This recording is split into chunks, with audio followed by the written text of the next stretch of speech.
Chair.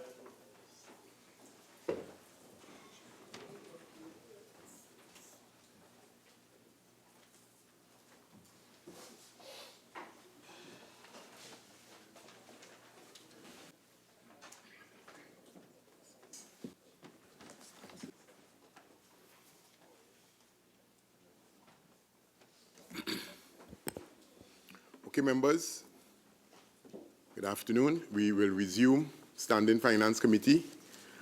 Trust that everybody had a hearty lunch, and we shall proceed. Where is our Honorable Minister? I would, Mr. Deputy Chair, I would hate to think that the Minister has taken an early resignation or handed in a resignation based on a pronouncement in the media.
Madam Minister, welcome to the Standing Finance Committee.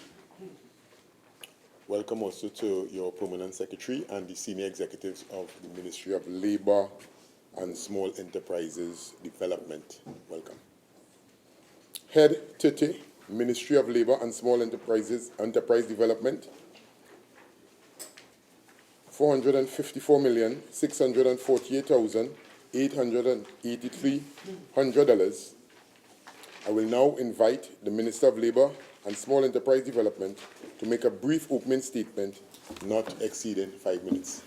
Madam Minister. Thank you kindly, Mr. Deputy Chairman.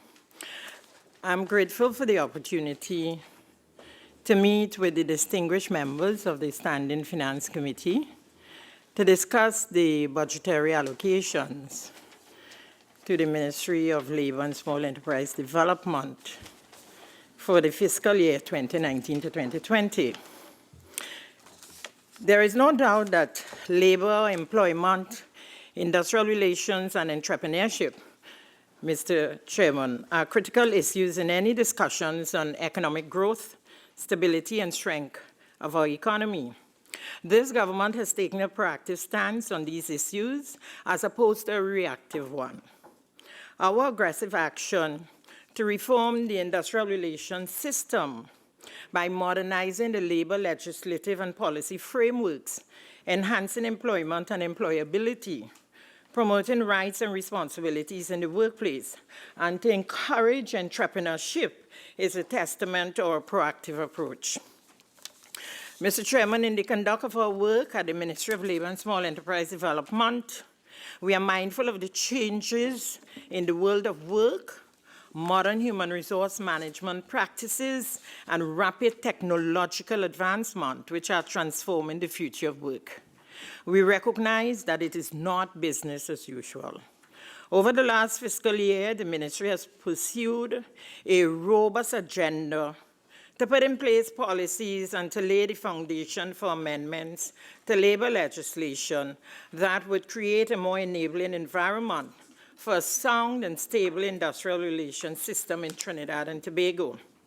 I will be addressing this critical topic in more detail in my contribution to the budget debate in the Senate But I must say that the Ministry of Labor and Small Enterprise Development can boast of unprecedented accomplishments in the reform of labor legislation and the adoption of effective policies since September 2015.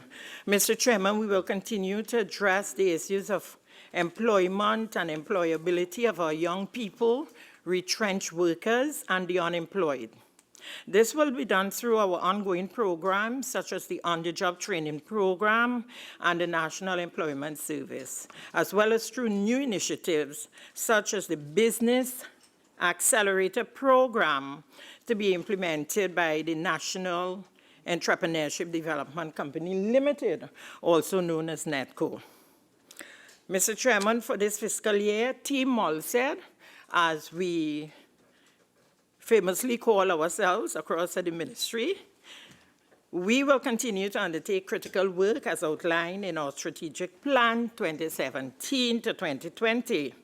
And in keeping with the National Development Strategy 2016-2030 and the National Performance Framework, together with the support of our social partners, that is the workers and employers organizations and other stakeholders, we look forward to great achievements that will redound to the benefit of the labor force and the population at large.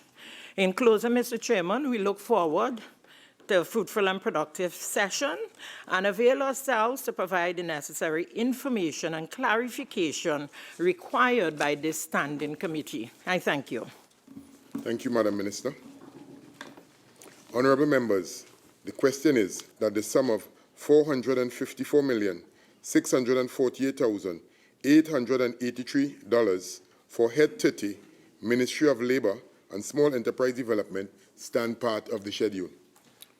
Honorable members, the sum of $454,648,883 for Head 30, Ministry of Labor and Small Enterprise Development is comprised of monies proposed for expenditure under the following subheads and items to be found in the draft estimates of recurrent expenditure, the draft estimates of the revenue and expenditure of the statutory boards and similar bodies and of the Tobago House of Assembly, and the draft estimates of the development program.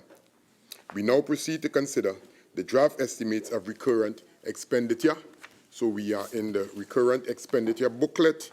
We are at page 206, and it's subhead 01, personal expenditure, item 001, general administration, page 206, and I recognize the member for Couva South. Thank you very much, Mr. Deputy Chair. I want to welcome the Minister of Labor and Enterprise Development to this committee and take the opportunity here to wish her all the best in all her future endeavors and so on. Mr. Minister, I see that you have increased the allocation of... Madam Minister. Please. My sincere apologies. My sincere apologies to my valued constituent. Yeah.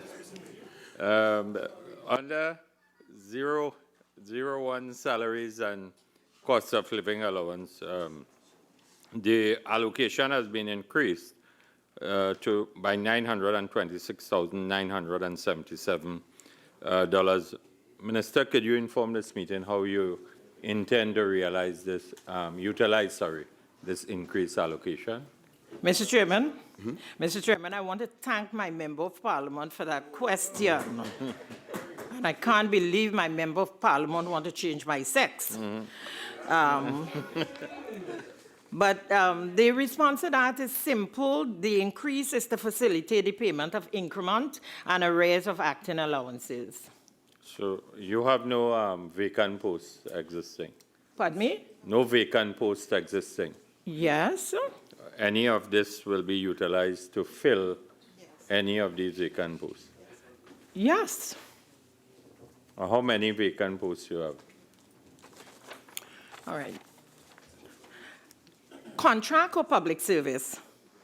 Or both? Well, within the establishment.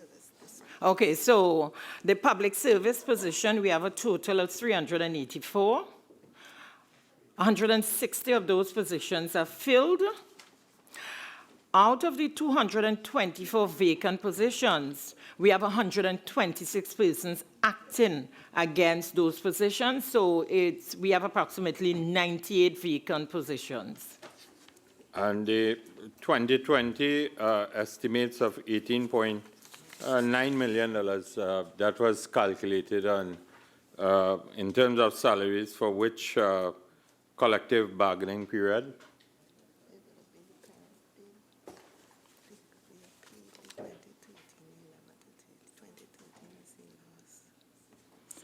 No, he's asking if this figure encompasses that.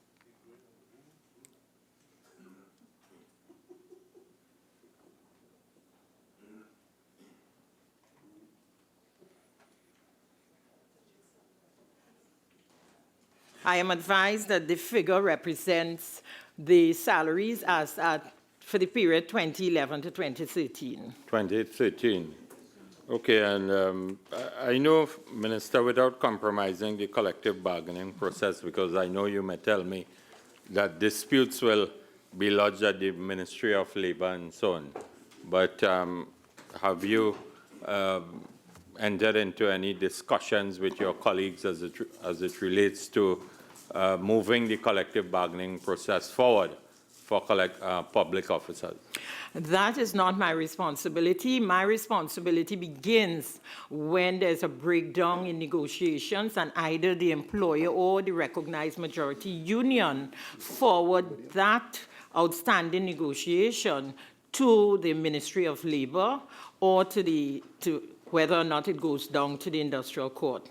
I don't come in when the both parties are meeting and engaging in the negotiation process.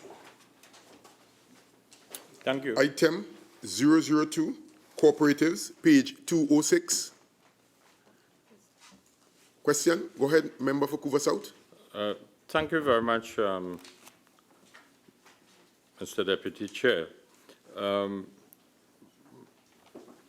Minister, under the 002 cooperatives, right, the minister in his budget statement indicated that the government proposes to create a new independent authority.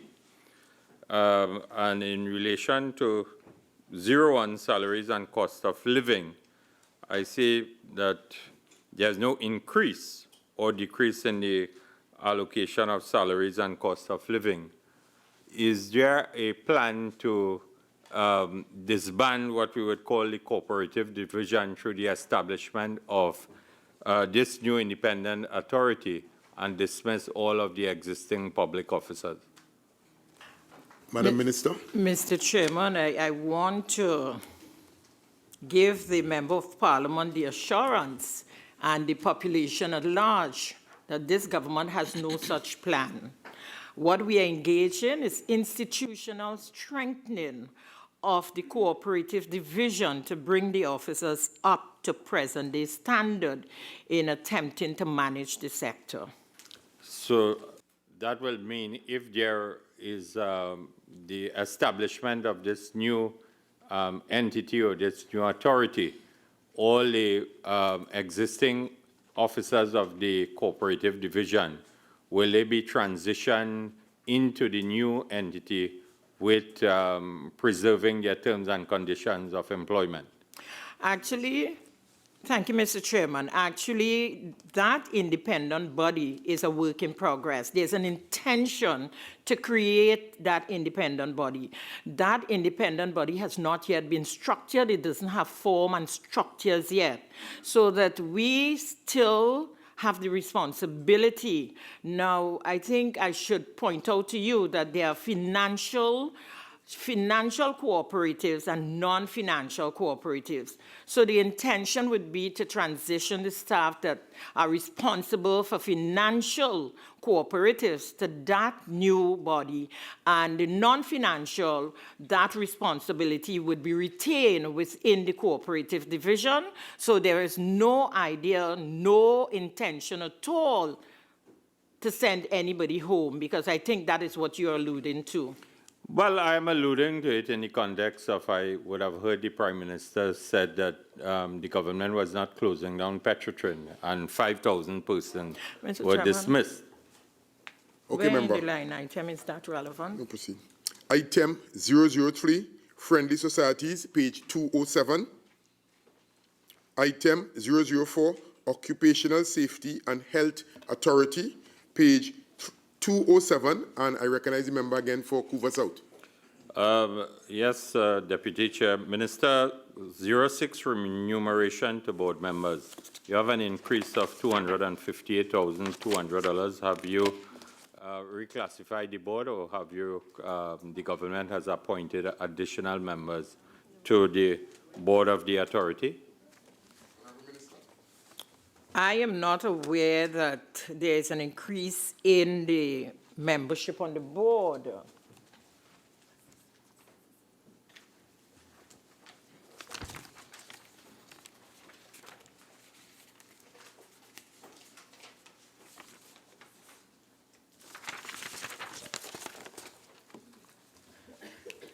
Christine?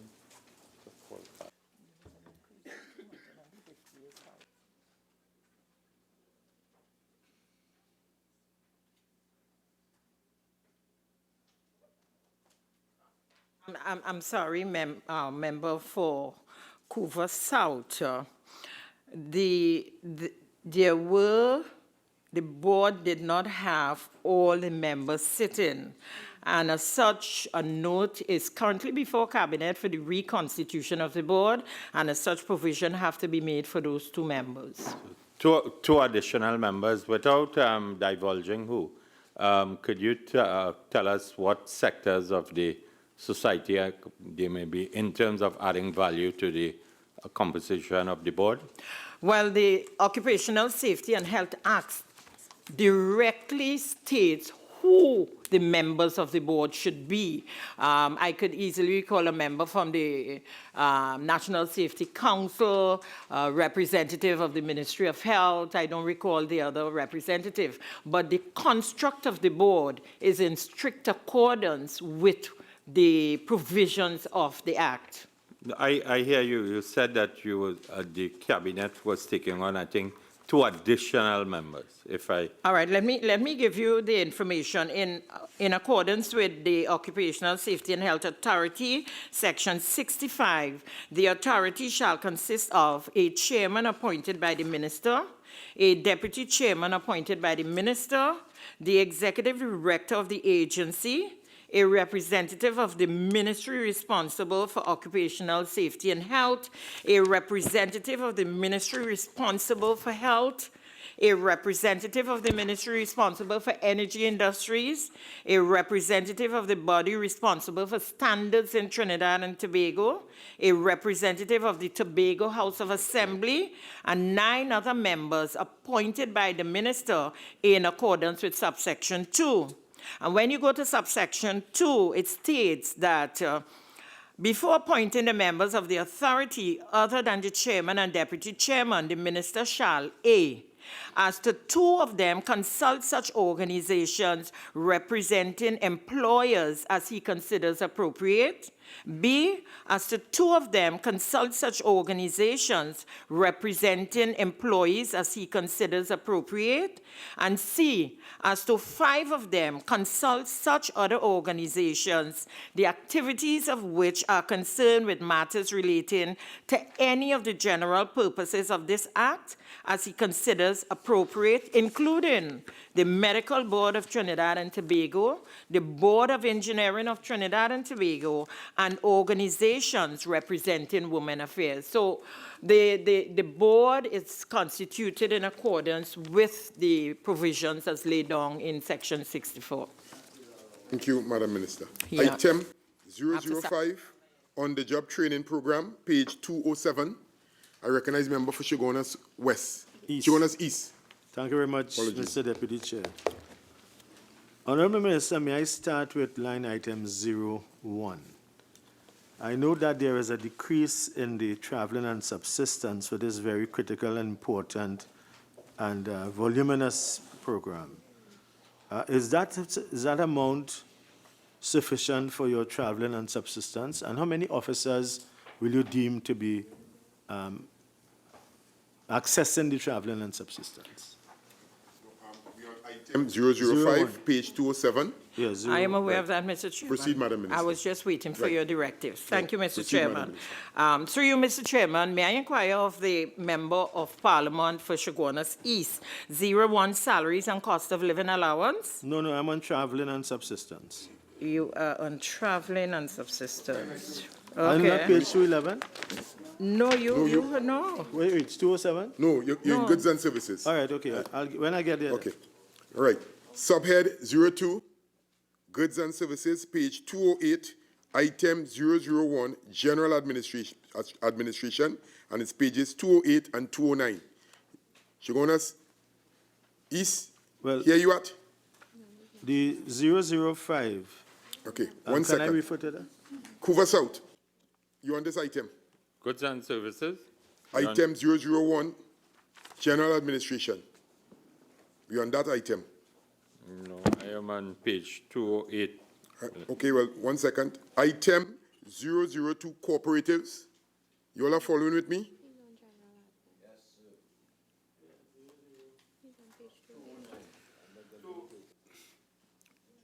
Where are you, what question you want to pose, I am member for on Couva South? page 208, goods and services. Goods and services, under which item? Cooperatives, general administration. General Okay, administration. proceed. Madam Minister, under 16, contract employment, if I could recollect, at some point in time, whether it was in 2015 or 2016, you publicly stated that you was concerned about contract employment and contract employment increasing within the public service and contract workers not having the ability to go to financial institutions and so on to get to enter into financial transactions as it relates to mortgages and so on. But I've seen in your ministry and other ministries, but I'll limit it to this particular ministry, that contract employment continues to increase. And you have increased that allocation to $11 million. Have you, does this indicate that you have abandoned your concern for contract employment in terms of reducing it? Madam Minister? Mr. Chairman, the whole idea, one cannot, and my member of Parliament for Couva South is well aware, one cannot remove contract employment. What one, as an employer, can attempt to do is to reduce the dependence on contract employment. Now, with regards to the OJT, the PMCD division would have assessed the information sent and would have advised that we needed 30 public officers and a balance of contract officers. And with regards to that particular item, line item, contract employment and the increase, that is meant to fill 16 vacant contract positions, and they break down 2 IT system specialists, 2 IT technical officer, 1 ICT manager, 2 labor inspector position, 3 labor market specialists, and so on and so on. I know the member didn't know. No, yes, I want to know, given the increase in contract employment, what has become of the Committee on Contract Labor, which include representatives of the Office of the Prime Minister, the Ministry of Finance, the Chief Personnel Officer, the Director of Public Administration, and so on, and whether the commitment you gave as it relates to a policy position continues to be on your radar, or has it been abandoned as it relates to this issue of reducing contract labor within the public service? That question falls within this particular Well, not really. I think I know Well, give what a the member response. of parliament I'll give you is the opportunity to give a response. attempting to get, but I want to remind the member of parliament that even where in instances we are trying to reduce our dependence on contract labor and we do not renew contracts, we hear a holler from the member and his colleagues on that side. So I don't know whether they'll go west on this issue.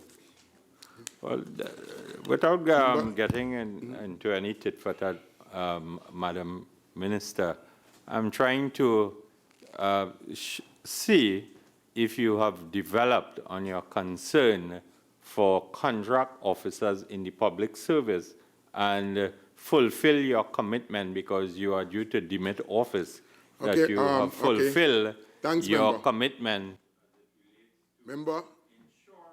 Member, come to the question, Yeah. please. Mr. Deputy Chair, if my recollection is that I am entitled about 5 minutes. No, member, you have started your discourse already. Question, please. Thank you very much. And all I am saying is that I think that given our history, both of us should be concerned about the dignity of workers, and you had indicated very early in your tenure about transitioning contract workers into what we would call the established positions within respective ministries and so on. So that is why I find it strange, because I could call out all the line items in the respective ministries where we have seen an increase of contract labor. And that is all I'm asking, whether this has been abandoned by your ministry. No, but again, member, it will be only relevant to this particular line item, not the other ministries. So in all fairness, Madam Minister, I'll give you the opportunity to respond, if you care to. No, I have not abandoned the idea. Lovely. Okay. Item, Shogunas East, you on this point? Yeah, I was just going to ask the minister, given the fact that she gives some figures with respect to contract employment, is she in a position to let us know how many are the total number of employees in the OGT program? Mr. Chairman, I did not offer any information on contract employment. My member of parliament for Couva South is the one who drew attention to item 16, contract employment. Okay. How many persons then, Mr. Deputy Chair? Right. So, okay, under line item 16, 16. contract employment, Yeah. will OJT be covered under this particular line item, Madam Minister? It's under another vote. Under another vote. And we Right, get so, that.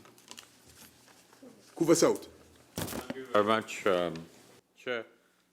Minister, under 08 rent lease, office accommodation and storage, you are seeking or you have increased the allocation by $1,262,725. Would you be so kind to inform what this increase is being utilized for? Madam Minister. Thank you, Mr. Deputy Chair. Actually, it covers 5 offices, 4 warehouses, and car park accommodation at the waterfront. Item 002, cooperatives, page 209. Item 003, friendly societies, page 210. Item 004, occupational safety and health authority, pages 210 and 211. Item 005, on the job training program, pages 211 and 212. And I recognize the member for Shogunas East. Okay, thank you very much, Mr. Deputy Chair. I revert to my original question, Honorable Minister. Line item 01, traveling and subsistence, and I repeat, I noticed there's a decrease there of 15,000. Will this be sufficient to cater for your traveling officers and their subsistence, and what amount of persons will this cater for?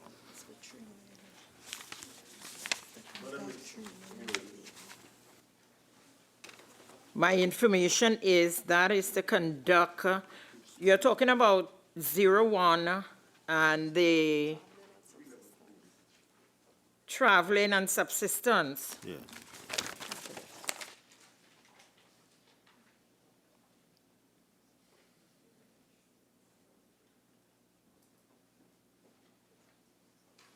Give me a second. Sure.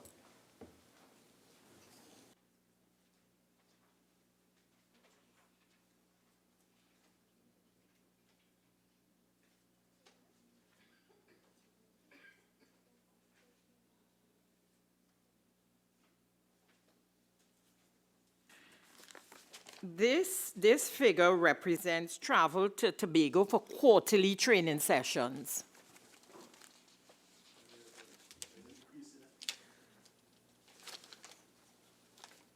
Yes, Okay, and is that going to be sufficient for your needs? for sir? quarterly travel. Okay. Thank you. Mr. Deputy Chairman, may I go to line item 08, rent, lease, office accommodation and storage? Proceed. There's an increase of 111,000. Honorable Minister, might you be able to indicate the reasons for this increase? Madam Minister. Thank you, Mr. Deputy Chair. That is meant to accommodate payment to the new office, the rent. The new office? Yes. And where's the new office, may I ask?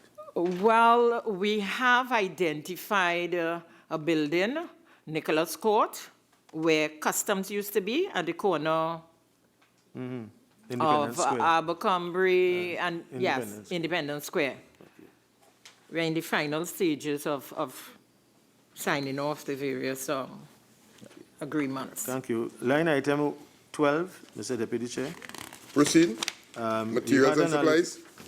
You had an allocation of 500, almost 500,000 in 2019. Only 50,000 of that was utilized. The figure is repeated in the 2020 estimate, so there's an increase of 499, almost 500,000 again. Can you tell us why you were not able to draw down on that amount that was allocated, and what will this increased amount be used for? All right. Madam. Deputy Chair, thank you very much. I'll start with your last question first. This sum is meant to cover the increased number of trainees. They would require a large amount of consumables. You would recall that in the Honorable Minister of Finance budget presentation, he indicated that not only would there be a 10% increase on stipends for the OJTs, but the numbers would be increased to 8,000. So provision is made for additional trainees being placed on the program, and therefore the need for large amount of consumables. Okay, thank you. Continue. Okay. Member for Couva South. We are on page 211. 211. With respect to line item 17 and the allocation for training being increased by $40,389,834, Minister, could you account to this meeting how this money is being utilized or in what direction? Thank you very much, Mr. Deputy Chairman. And it's a similar explanation. The program is being expanded up to 8,000 young persons, and therefore that is meant, the increase is meant to cover the increase in stipend. Could you, if I missed it, could you inform the meeting how many trainees currently exist in the program before this increased allocation? Approximately, we have a little over 5,000 trainees in the program at the moment. I have my list in here. But Minister, if I could recollect very clearly, the last time I think that there was a commitment that there was 6,122 employees, trainees, sorry, that was given to this meeting. I stand to be corrected, but if my memory This meeting, you said? the last year's meeting. Oh, okay. No, okay. Just wanted to be sure what you. So what are you saying? What you I'm want saying, clarity? I am saying the government, if the government is increasing the utilization of taxpayers' money to the tune of $40+ million, at least the country, and especially the young people, should know whether there will be the need for 2,000 applications or whatever, or 2,000 persons will become part of this initiative or trust on the part of this government. Madam Deputy Minister. Chairman, that is a rather confusing statement, No, to be it's not. quite honest. It is not And confusing. May I, Mr. You must may I, Mr. tell- Deputy Hold on. Chairman? You may must I? tell. Member for Couva South, the minister. No, the minute. No, hold on. I will come back to you. But be passed on to the Minister. Go ahead, Madam Minister, and then if there's anything, I will come back to you. Thank you to the Proceed. Deputy Chairman. The member for Coover South said he stand to be corrected. I would advise him to sit because he's totally incorrect. At no point in time did I come before this Honorable Finance Committee under the last fiscal year and give the information he's saying that I give. Because this program is being increased to 8,000 coming out of the budgetary measure. We got approval from the cabinet to increase, and that's recent, to increase to 6,000, and we are just over 5,000 trainees. Madam. Member for Coover South, you need to come back. Proceed. Yes. You see, Mr. Deputy Chair, and again, I am trying to get the proper accountability for the taxpayers of Trinidad and Tobago. The minister could say A, B, C, or D. I am saying based on the Standing Finance Committee that we need to know at the last fiscal year whether it is 6,122 or what figure, and based on a commitment to increase this to 8,000, how many additional persons will be recruited into the on-the-job training program? That is a simple issue I'm asking. Fine. Or the And Madam simple Minister, Mr. you Deputy provided Chairman, that he's now information. asking a question. Right. He's now asking a Proceed. question, and I have the information. We are here to share the information. Now, with the new fiscal approval to increase the program to 8,000, the OJT program will be placing approximately 3,000 young persons into the program. We have ongoing registration throughout the year. Every day young people come in, young people register, they are then placed to be trained, a one-week training program. Once we ascertain that we have the providers on board with the number of places, they are placed without any form of discrimination of colors, whether it's yellow, white, or red. We place young people because that is what we are here for, to ensure that young people obtain the opportunity to gain the 2-year experience in the program, and after 24 months, transition out of the program into sustainable employment. And I thank the minister for saying that it will be done without discrimination. I wish the minister could provide a breakdown in terms of the numbers by constituency. Mr. Deputy Chairman, this program is not run or operated or managed based on constituency basis. Thank you. Member for Shogunas East. Thank you very much. Mr. Deputy Chairman, lest you misunderstand my hand, I have a number of questions for us. Right. No problem. Right. Proceed. Okay. Let me just start where my colleague left off. So you indicated, Honourable Minister, that there are just about over 5,000 trainees on the program. Might you be in a position May I to... inquire which line item are we under? No, I'm on the same, the training. Training? Item number Training. 17. 17. Okay, OJT, sure. same page 211. Okay. Yeah, so you indicated to him just when he asked you how many persons are currently on the program, your answer was over 5,000. Yes, a little over 5,000. So, and I'm asking whether you are in a position, if not to tell us now, but to provide in writing for us, of the 5 levels, how it is broken down in terms of that 5,000. Are you in a position to tell us, or will you have to put it in writing? Madam How Minister. how many There are 5 trainees levels, at level 1, level 2? Up to 5, yeah. We should have that. Okay. Yes. Okay. Proceed. So at level 1, we have 1,407.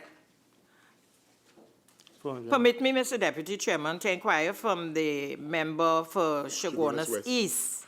Yes, go ahead. You're right. Shogunas East. You want a breakdown for the last fiscal?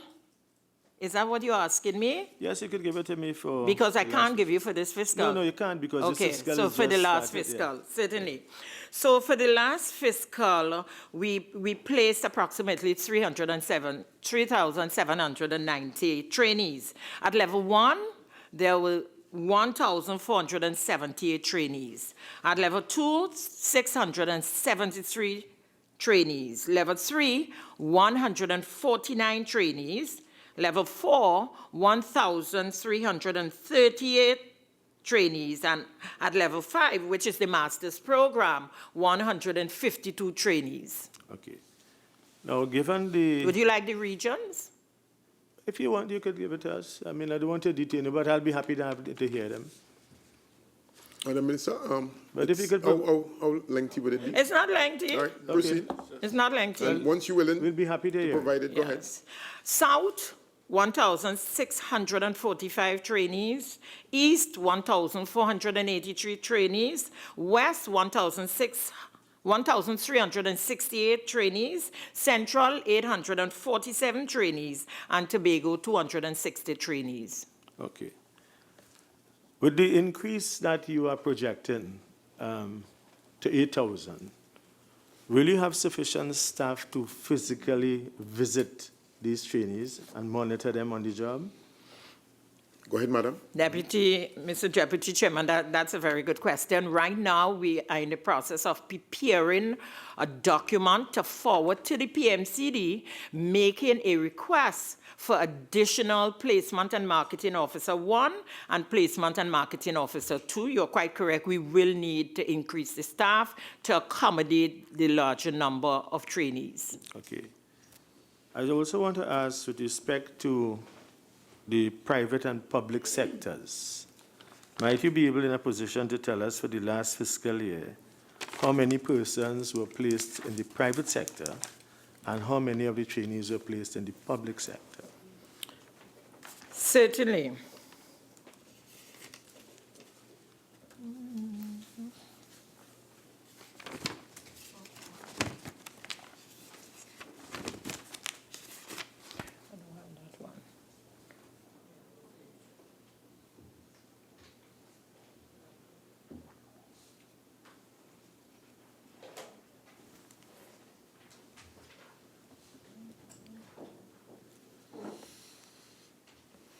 Madam Minister, you have the information? I am waiting for the staff of the OGT to pass me the relevant information.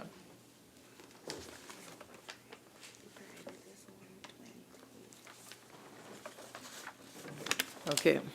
So the figures I have here, in the no, this is the number of providers, training providers. He didn't.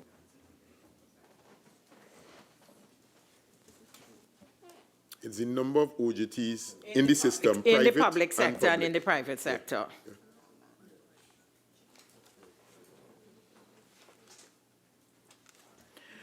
Mr. Deputy Chairman, we will have to provide that information in writing.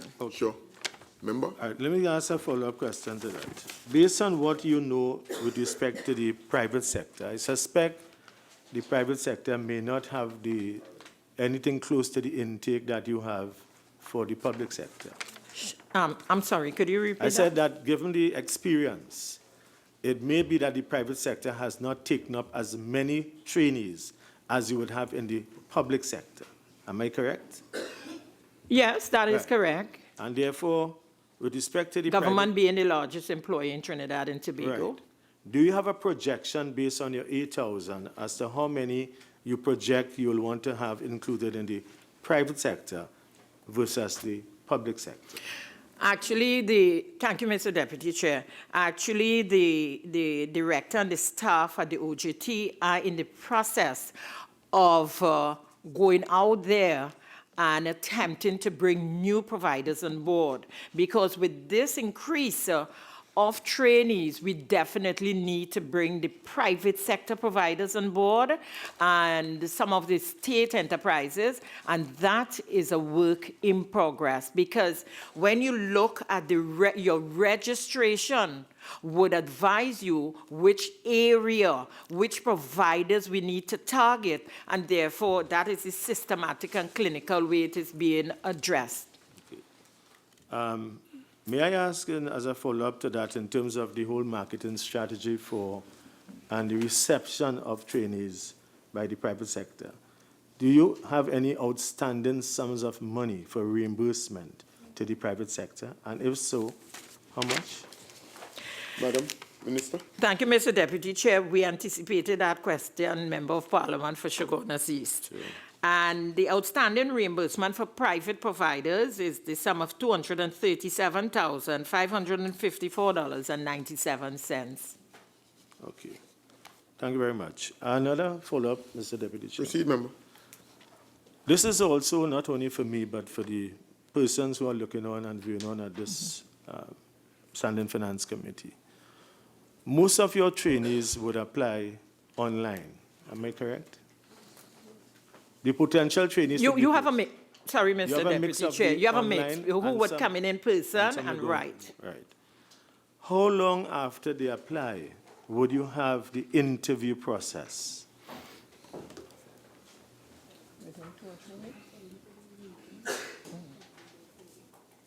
Madam Minister? Thank you, Mr. Deputy Chairman. A maximum of 4 weeks. And how long after they're interviewed are they placed? It would depend on the requests of the trainee, because we place trainees consistent with their qualification, their career paths. So, and it also depends on whether or not we have the placement for those trainees. But what we do and what we are putting in place, every month we are conducting the necessary 5-day training program.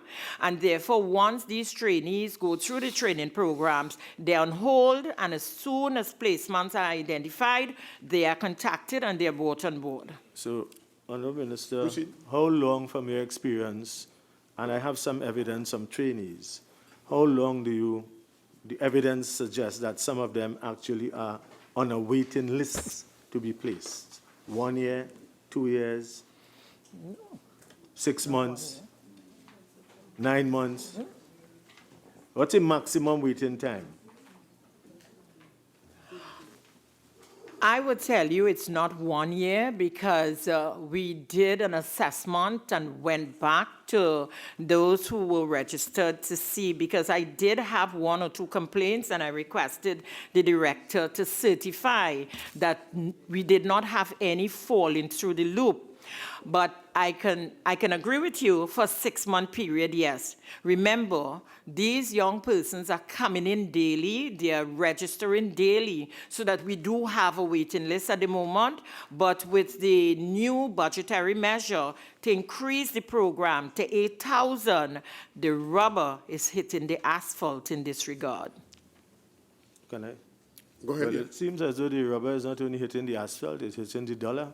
Because when you look at the minimum, level 1, at $3,025 with the 10% increase, with your allocation of $274 million, will it reach anywhere close to your target that you want to accomplish? Well, we intend to go back to the Minister of Finance mid-year review to request the balance of the funds. So given this existing amount here, and you may not be able to go back until March or May next year, how much do you think We do have adequate allocation. to take you to how many by May next year? Yeah. No, but to take you, based on this, to take you to how many trainees by May next year, when the midterm comes?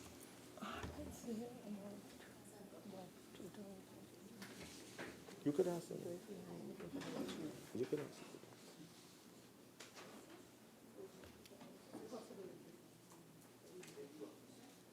So it would take us close to 2,000 trainees. And that will bring you the total complement to what? Close to 7,000. Honourable Minister, through you, sir. I want to tell you that the information that I have, and many people come to me to ask to be recommended for the program, there are a number of particularly university graduates who are waiting much longer than 6 months and a year and have not been placed on the program. Mr. Deputy Chairman, may I would like to take the opportunity to invite the member for Chaguanas East to provide me with a list of names of those university students, and I give him the assurance we would examine our information, the data we have, And place and them. where we see that it's accurate, corrective action will be taken. But I can tell you, we do not have anyone at the university level waiting for more than a year in this program. But I invite you to submit the list to us. Okay, thank you. Mr. Chairman, I just want to give the assurance Minister of that Finance. all of the funding that the Ministry of Labor requires for the OJT program will be provided in full. Deputy, I have some Follow more. up? Yeah. Oh, you have more, okay. We always hear this from the Minister of Finance every year when this question is raised, but I speak the receive it in truth good grace. every year.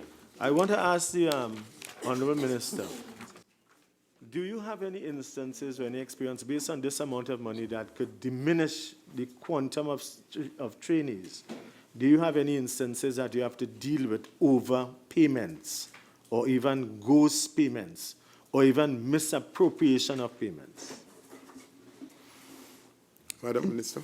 Thank you, Mr. Deputy Chairman. There is a matter, as we speak, that is before the court for fraudulent activity. The young man is on suspension. The young man has been arrested, uncharged by the police, and it's now a police matter. But there are no, apart from him, you do not have any information or any evidence of overpayments that you have to seek and get returned to the OJT program. I want Well- to get this on record because I'm aware of certain instances where people, you see, I'll tell you what happens, Madam Minister. Sometimes the OJT office is not aware that people have completed their term. And unfortunately and mistakenly, they continue to get payments Well, without the I- efficiency of the system. Well, you I know know that, Mr. Deputy Chairman, I know that I don't have any evidence. I was just checking with the director. I don't know where the member for Shagwana East got his information from. No, don't take this conversation down there. Oh, okay, I okay. want to just continue. We are going fine, colleagues. Yeah. Another question? Mr. Deputy Chairman, this is an OJT program. The T means training. Will the minister be kind enough to tell us or say something about the training component, not the 5-day component? This is on-the-job training. Do you have any formalized system, informal, that when you're monitoring and evaluation, your placement officers go around, that there's something that is being done with respect to training of the trainees in the workplace?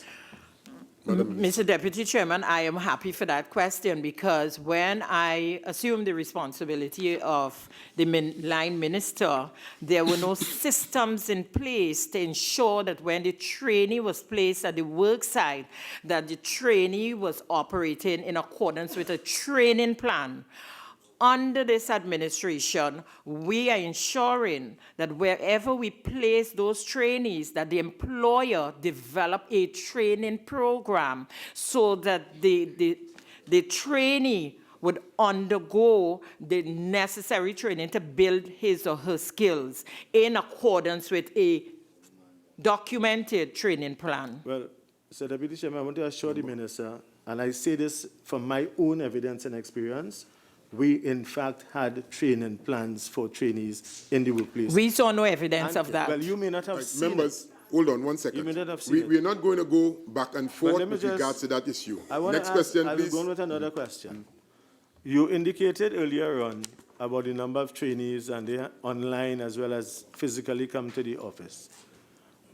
Can you tell us, if I'm a trainee, I'm living in Guayari, or Mayaro, or Toko, or Rampanalgas, or Sangre Grande, to which office do I physically present myself? The San Fernando office. From Guayari? We have an office in Sandy Grande. We have an office in Sandy Grande. We have an office in San Fernando. We have any Ministry of Labor office. We have them in Siparia. We have in Point Fortin. So any one of the Ministry of Labor offices, a trainee can go in and register on the program. I'll come back to some more questions. Caroni Central, still have Yeah, Proceed. two questions and a suggestion. Let's fix your mic, please, member. Yeah, the first question is, I'm just doing this for clarity. You have about 5,000 or so OJTs. And we on the same training program. Right? Yeah, same Right. OJT. Go ahead. Yes. And basically, fiscal allocations are going to be made available for another 8. So we really, what are we looking at? I don't know if that is settled in the government's mind. Are we looking at an OJT program of about 8,000 annually, or are we looking at an OJT program of 8,000 plus whatever is in the system now? Is it then a replenishment annually of 8,000? The program, thank you, Mr. Deputy Chair. The program at this point in time will be increased to 8,000 in accordance with the budgetary measures. And as we go along, it will be determined by the levels of registration. Okay, so the idea then is to reach 8,000 and then you determine where you go from there. That's correct. Okay, that's what I wanted to clarify. The second issue I wanted to ask is that, does this program apply to returning scholars or scholarship winners who have graduated from the University of the West Indies, who might, on the basis of the scholarship, have an obligation to meet to the country for working either in the public or private sector? Does it include those, or is that a separate program? No, once you are a citizen of Trinidad and Tobago, Yes. you have tertiary level or postgraduate level, and you are unemployed and you want to gain the 2-year experience, they register with the program. We place doctors, we place engineers, we place attorney at laws, whatever level they emanate from. Once they register with the program, we place them. All right. No, the question I'm asking maybe when the Minister of Education is here, I wanted to ask if there was a separate and distinct program for the scholarship winners unless they register for this.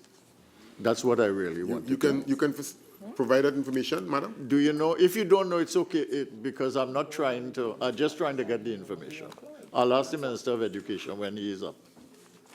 Okay? Yes, Yeah. because once they register with the program, okay, so the we place registration them. is the key matter. We place them. Registration is the key matter. But you don't know where you have the situation of returning scholars. Depending on the ministry employs those returning scholars. They're not left outside there. Well, that's what I wanted. Once they to return, understand, they are employed. Okay. All right. I will pursue that same question with the Minister of Education Certainly. and hear what he says. And the third issue I wanted to raise is, as a policy issue, I wanted to make a suggestion. In this country, 75–80% of the businesses in the country are small businesses, as you know. And many of the OJTs could be easily absorbed in the bigger businesses if they get an opportunity, or they can be absorbed in some ministries or other institutions. But because with the OJT program, the government pays the OJT, if this were aligned to small and medium enterprises, it could make a significant impact on the productive process. Because the small and medium enterprises would basically get free labor, and they would get productive labor as well. And many of the small businesses that are under pressure, all right, would really get a boon. So I'm saying that you might be doing some of that already, but I'm saying as a policy measure, if it were pursued, it could make a big difference. Madam Minister, And care to comment? Mr. Deputy Chair, we have done, we are in the process of doing that. We are wooing small businesses, medium businesses, large, we call them providers, and we are encouraging them to come on board, register with us, so that the spread of the trainees can be greater and have a greater impact. All right, that's my contribution. Okay, thank you. Member for Chaguanas I'll East. ask you. Thank you, Deputy Chair. Honorable Minister, might you be able to give us some information or explanation with respect to line item 28, other contracted services? You're on page 212 now. Yes, 212. yes. 212. That relates to, for example, contract support services, for example, like internet services. Okay. Thank you. As you go on. Okay, so I can continue now. Nice. Members, subhead 03, minor equipment purchases, page 212. Item 001, general administration, page 212. Chaguanas, proceed. Just, thank you very much. Honorable Minister, might you be able to give us some details of 001, the $1.5 million there? 001, 1.5? Yeah, Are you 03, under? minor Under equipment- other minor equipment equipment purchases, purchases. almost mid-table on 212, mid-page. Minor 001. equipment purchases. That's general administration. Yes. He asks about the increase in 1.5. You with us? I am trying, Mr. Okay, we on page 212. We are at 03, minor equipment purchases, and it's 001, general administration. And there's an increase there of 1.5. With an extract, Mr. Chairman, I'm going to the source document. What page? 212, 212. 212. 03, minor equipment purchases. 001, general administration, there's an Okay. increase of 1.5. Yes. What's the purpose? Yes.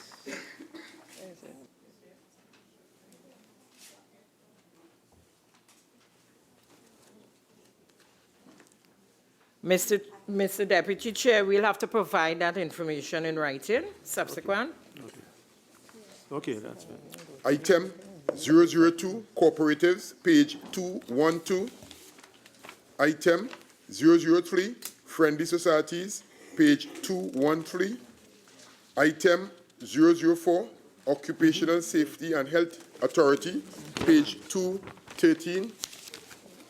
Item 005, on-the-job training, page 213. Subhead 04. Chaguanas, you with us, sir? Yeah. You're with us, right.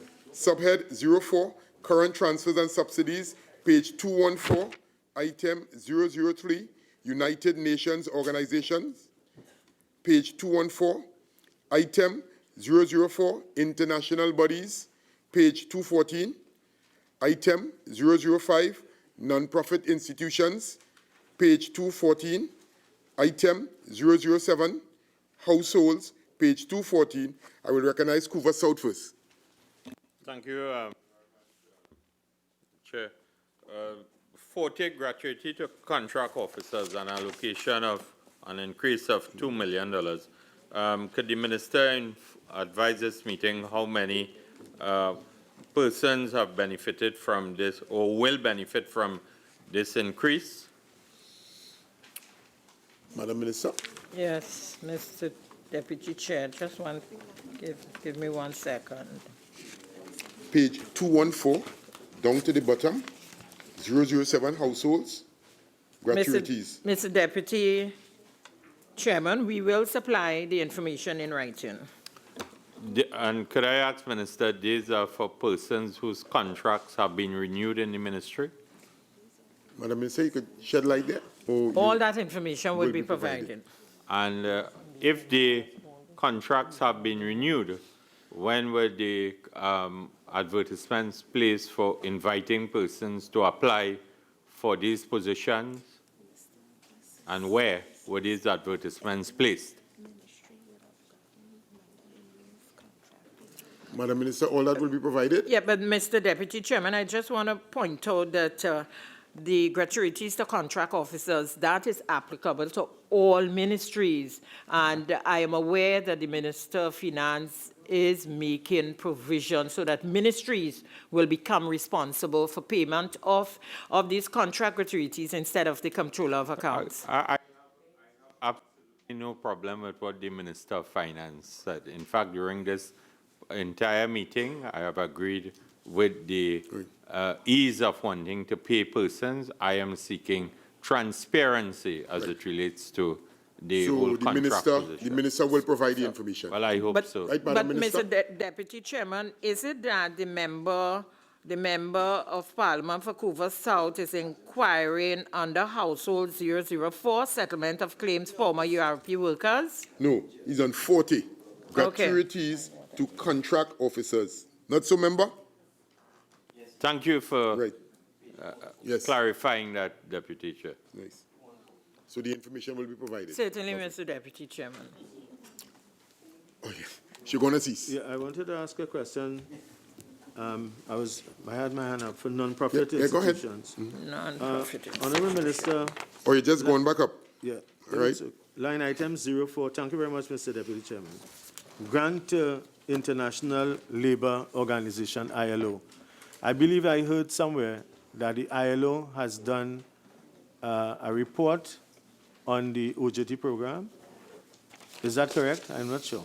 Madam Minister, you, Thank you, Mr. Deputy Chair. Yes, sir. This program was implemented in 2002, and when I became minister in 2015, for the span 2002 to 2015, which includes the period 2010 to 2015, the program was never assessed. In collaboration with the International Labour Organization, the OJT program was assessed. A report has been submitted, and that report will be going to Cabinet soon. So that's the period from 2002 when it started? 2000. Well, the program started in 2002, but it was never assessed. But will it, the assessment period, is it from the inception to 2015? Well, it can't be from the... No, why can't it be? But I have to lay the foundation to indicate how long this program has been implemented without an assessment being conducted, and one was conducted this year in collaboration with the International Labour Organization. But, Mr. Deputy Chairman, this is an incomplete assessment. If you have a program that has a lifetime, how can you dissect a certain period of time and have that period only assessed? Again, member, we are standing finance. I hear your point. line item is The that? minister have said what line period. item is that? Again, That's the line item 04. nice. Okay, Minister of Finance. That's the subscription. No, Mr. Item- Chairman, that's the subscription to the ILO, not for that. Minister of Finance. Item 009, other transfers, page 215. Item, member for Vancouver South. Thank you, Chair. National Entrepreneurship Development Company, the allocation has moved to $20 million, an increase of $8 million. Minister, I would like you to elaborate on what you are utilizing this additional $8 million for. Minister. All right, Minister of Finance. Mr. Chairman, I just want to point out this is something that has been repeated by the opposition, but it's not accurate. The 2019 provision was 20 million. So there's no increase in 2020 over the It's the original same. 2019. The It is same exactly amount. the same. It's the same program that was envisaged in 2019 will be done in And 2020. Right, Minister, Thank what you, it was used thank for? you. Okay, what it's for, the purpose? He asked what is the Yeah. purpose. It's for the operating expenses for NETCO and for granting of small Of loans. loans. It depends on how many loans you have. million that is projected to be spent in 2020, Minister. Could you tell us how much will be utilized for operational expenses and how much will be utilized for the purposes of loans?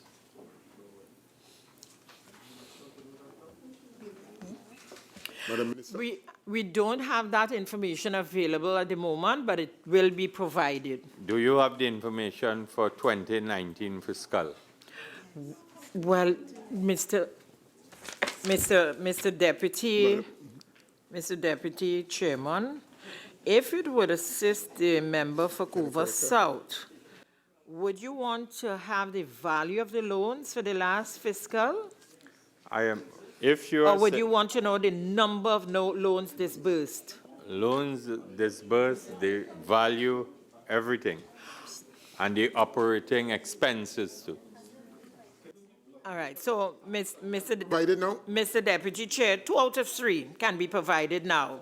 The value of loans disbursed for last fiscal was $16,324,875.67. The number of loans disbursed in last fiscal was 285 loans. Is any of the recipients of the loan arrangements, are they in bad pay status or? Mr. Chairman. No, we have a sorry. responsibility I'm sorry, to. Mr. Deputy Chairman. If you are disbursing taxpayers' money, you do not want to fine, tell us. okay. I'm proceeding to the minister. Minister. Mr. Could Deputy information be Chairman, provided? I want to give the member for Vancouver South, who, I don't know whether that's a plus or a minus, is my member of parliament. I want to give him the, I want to give him the assurance. Please proceed, Madam Minister. I want to give him the assurance that NEDCO has put in place a very robust system to ensure that the levels of delinquency that existed before has been reduced considerably. Mr. Deputy Chair, my constituent hasn't visited my office for the last 9 years, so she's a satisfied constituent. Thank you, member. Item 010, other transfers abroad, page 215.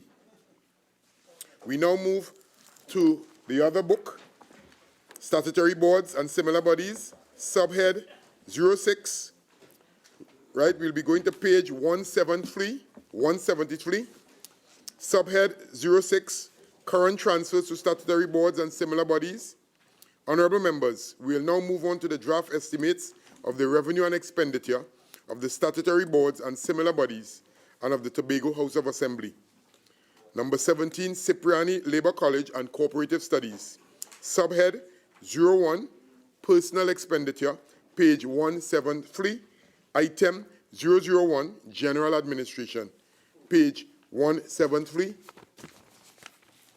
Subhead 02, goods and services, page 173. Item 001, general administration, pages 173 and 174. Subhead 03, minor equipment purchases, 174. Item 001, general administration, page 174. Subhead 04, current transfers and subsidies, page 174. Item 007, households, page 174. Item 009, other transfers, page 174. Different book, development program, page 74. Development program, page 74. Honorable members, we will now move on to the draft estimates of the development program. Subhead 09, development program, consolidated fund, page 74. Item 003, economic infrastructure, page 74. Item 005, multi-sectoral and other services, pages 77 to 79. Honorable members, item 005 spans 3 pages. Therefore, I will also announce the project groups.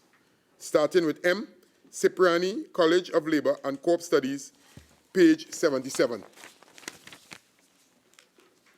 A, administrative services, pages 78 and 79. I recognize the member for Shogunas East. Mr. Deputy Chairman, Honourable Minister, line item 063. Might you be able to give us some information with respect to that item? Sorry, what is the question? Line item 063, Yes. the LMIS. Which page you on, member? 78, aren't you on 78? You call it 06. 3. Development 063, of a modernized labor market. information system.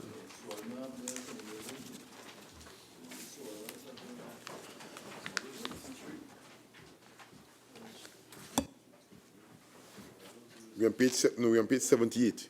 Yeah, 78. 063. 063. Yeah, 063. Mr. Deputy Chair, what is the question from the Member of Parliament? I just wanted to get some information with respect to that line item, development of a modernized labor market information system with an allocation of 300,000. Yes, Mr. Deputy Chairman, this refers to the engagement of a consultant to conduct a private sector vacancy survey, and that is being finalized right now, and the objective of the survey is to determine employers' unfulfilled demand for labor in the private sector as measured by the number of unfilled vacancies. And we expect that this survey to be completed within a 6-month period. When will it commence? Well, we are almost completed with the process and developing the terms of reference. So I would say we would be able to roll that down by the end of next month. And 6 months thereafter? Yes. Okay. Proceed, member. Yeah. Honorable Minister, might we get some information with respect to line item 071? 071. Development of a labor migration policy. Yes.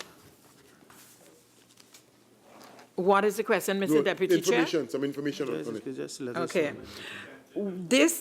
This refers to the need to develop a draft policy framework which would include a situation analysis on the labor migration, and that is being developed by the interministerial committee that was appointed in August of this year. We held a stakeholder consultation on the 13th of September to obtain input from our key stakeholders, which would inform the development of this labor migration policy. At this stage, the input from the key stakeholders is being analyzed. What came out of the consultation on September 13, we're in the process of analyzing it. The output would be a first draft of a labor migration policy. By when, Honorable Minister? Pardon me? You have a timeline? By when? We anticipate submitting that draft to Cabinet before the end of December. Go ahead, member. Thank you very much, Mr. Deputy Chair. Line item 085. I'm seeing this item here, the linking of the on-the-job training program from the National Training Agency. $2 million. What is it for? Minister. Thank you very much, Mr. Deputy Chairman. This sum is meant to install a new telephone system, video conferencing with regards to training of staff so that the Tobago staff can be part of the training program that we have in Trinidad. It's meant to cover surveillance, CCTV system, a new information system within the OJT division. Is that what delinking means? Yes. De-linking? Yes, the linking from the National Training Agency. Well, then maybe I can ask another question. Along delinking, is there any truth to any information? Or let me ask it another way. Do you have any sums of money belonging to the OJT program still in the hands of the National Training Agency? And if so, how much money? And I would say, like you, I know you know about that account because it was open under your tenure, and you would be aware. So there are funds in that fund, in that account, which will be transferred to the Ministry of Labor in this new fiscal. Madam Minister, the OJT program was delinked in a sense from the National Training Agency towards the end of 2015. since that time and 4 years now, can you tell us the sum of money that continues to be resident in the hands of the National Training Agency that after 4 years have not been transferred to the responsible ministry? Madam, Mr. Deputy Chair, that account has a little over 145 million in it. $145 million, which, please, members. now listen, I want to, Mr. Deputy Chairman, No, you're getting your answer, sir. let me So just- let's but I wanna- concentrate. I wanna ask Let's the- concentrate with the minister. I want to ask the question again. So that money has stayed there for 4 years without being used to assist trainees in this country who are unable to get jobs, and for which that sum of money could have been used to place a lot of those persons who were unemployed since that period of time. Mr. That is what the Your con- response- hold on. There's a Mr. cost- Deputy Okay, Chairman, Minister. I could easily remind the Honorable Member of Parliament for Chaguanas East that the very building the OJT in, there were no approvals for that building. We were stealing water. We had no kind of approval. The Is this the sewer question I asked? system. Number one Is second. this the question I asked? Listen, Is this the listen. question I asked? members, again, Minister, you are completed? I would like to remind the Member of Parliament that no trainee in the program has suffered. Those funds have been used. When we assumed office in 2015, there were huge bills, outstanding bills. We had almost $1 million in security payment outstanding occurred under my friend administration. So those bills, the funds, we have been using that funds to pay off all those bills. It has taken a while because the very providers have been negligent in submitting their invoices, and those invoices had to be verified. So once we have completed that process, the Honorable Minister of Finance has agreed to transfer those funds to the Ministry of Labor. Mr. Deputy Chairman, One sec, hold on. Now again, members, I'm not going into any debate, but I'll give you I would like to ask, the I would like opportunity to to complete, comment. I would and like then- to complete the question. Sure. Why did you not transfer the sum of $145 million to the consolidated fund if you were not using it? You had it in your hands for 4 years and you did absolutely nothing with it when people are unemployed and looking for jobs. Right. The question was answered, but you care to shed some, all right, Minister I of would like Finance. to shed some light on this. When the minister took over that program that was being run out of an illegal building, the number of trainees was in the order of 3 to 3.5. The number of trainees is now up to 5,005, and will be going to that is not- 8,000 under this PNM administration. And therefore, all of the money was utilized to employ more people. Mr. Deputy Chairman, more than that, when I became the line minister, we found a very unsettling situation where trainees were just crowded together and placed in areas with absolutely nothing to do, That's not which true. showed that not true. they were Second, placed. members, That's not listen, true. members, hold on, members, hold on. If it is that we're not going to listen in silent, I will move on to the next item. Okay? So we'll hear the minister. You have your hand up for another comment. I'll give you the opportunity. So Mr. that's, Deputy hold on, Chairman. the minister is on the floor, sorry. member. Sorry. You will get your opportunity after. Rest assured.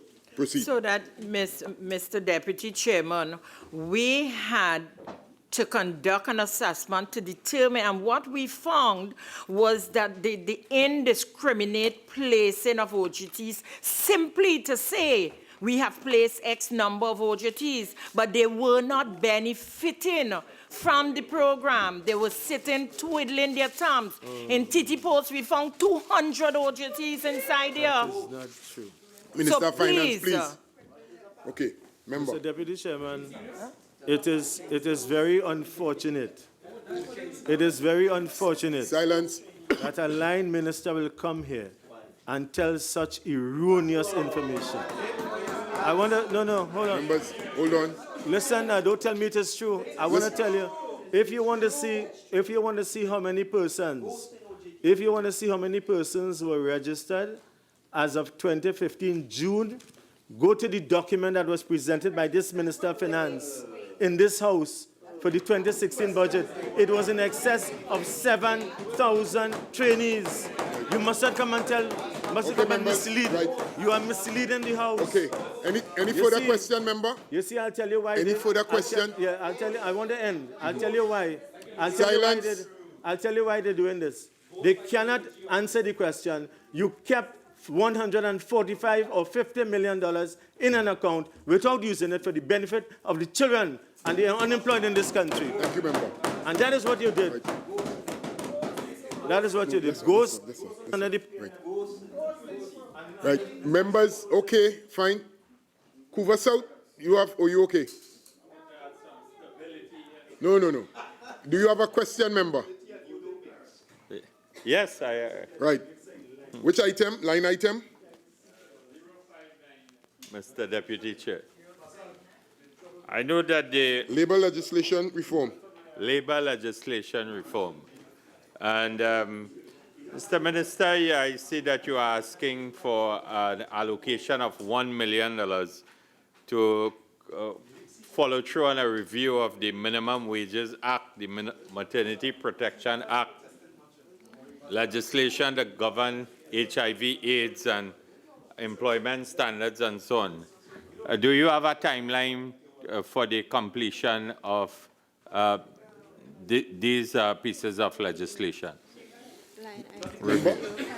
Minister, right, we at page 78, 059, labor legislation reform. Yes. An update, please, for the member. I would like to share with this honorable committee that over the fiscal 2018 to 2019, we at the Ministry of Labor and Small Enterprise Development held consultations on the following pieces of legislation. The Cooperative Societies Act, Chapter 8103, consultations held on September 11, 2019 in Trinidad and on September 17 in Tobago. Foreign Labor Contracts Act, Chapter 8811, consultation held on March 29, 2019. Employment Standard Legislation, report of consultation submitted in January 2019. Trade Union Act, Chapter 8802, the working group, following the consultation, the working group was conducted in February and April. The National Workplace Policy on Sexual Harassment was laid in Parliament on International Women's Day, March 8, 2019. We also held consultations on the Occupational Safety and Health Act, Chapter 8808, and associated regulations. On the Employment Exchange Act, Chapter 8809, that consultation was held on May 17, 2019. Another consultation was held on June 7, 2019 on the Recruiting of Workers Act, Chapter 8810. And Cipriani College of Labor and Cooperative Studies Act 3951. And that bill is expected to be laid in the House before or by the end of this year.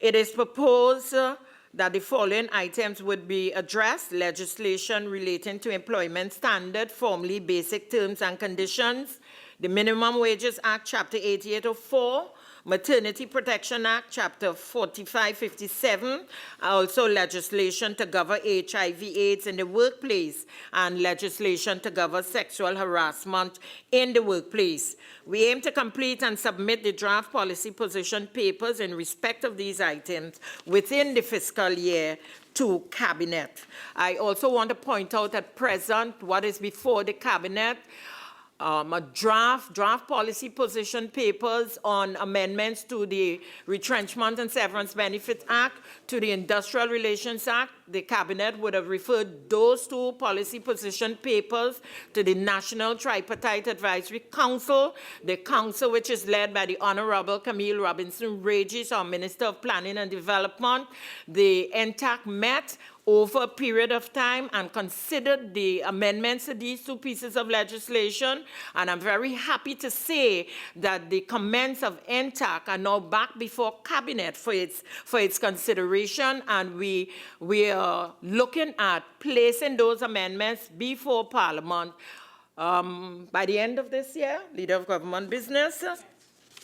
With respect to the Occupational Safety and Health Act, the date for the introduction of the legislation will be determined on the fact that the agency is working on the finalization of several draft policy position papers, which will be submitted to Cabinet.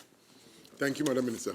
Question, member? Thank you very much, Hoover South. Mr. Chair. I've listened very attentively, but I've not gotten a timeline in terms of the Minimum Wages Act, the Minimum Protection, and in fact, all of the legislation. No, you're now asking for that information. But more importantly, I listened to the Minister with respect to the National Sexual Harassment Policy in the workplace and so on. I do not know if the Minister can tell us what has become of the report into sexual harassment at the Ministry of Sport and Youth Affairs, that report that was handed to the Prime Minister 1 year ago. Right. Again, member, I will ask the Minister to provide the timeline in writing, not today.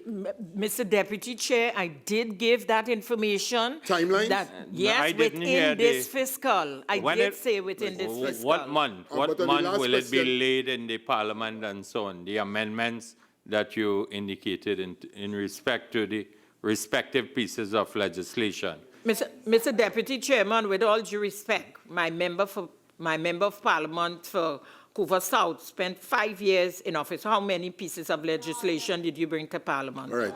Okay. I am examining your development. Members, Hoover South, the information will be provided.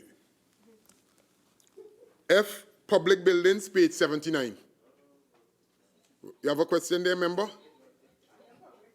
No, yes. Administrative services, I'm not finished. You're not finished yet, member? No. Okay, come on, quickly, Mr. Member.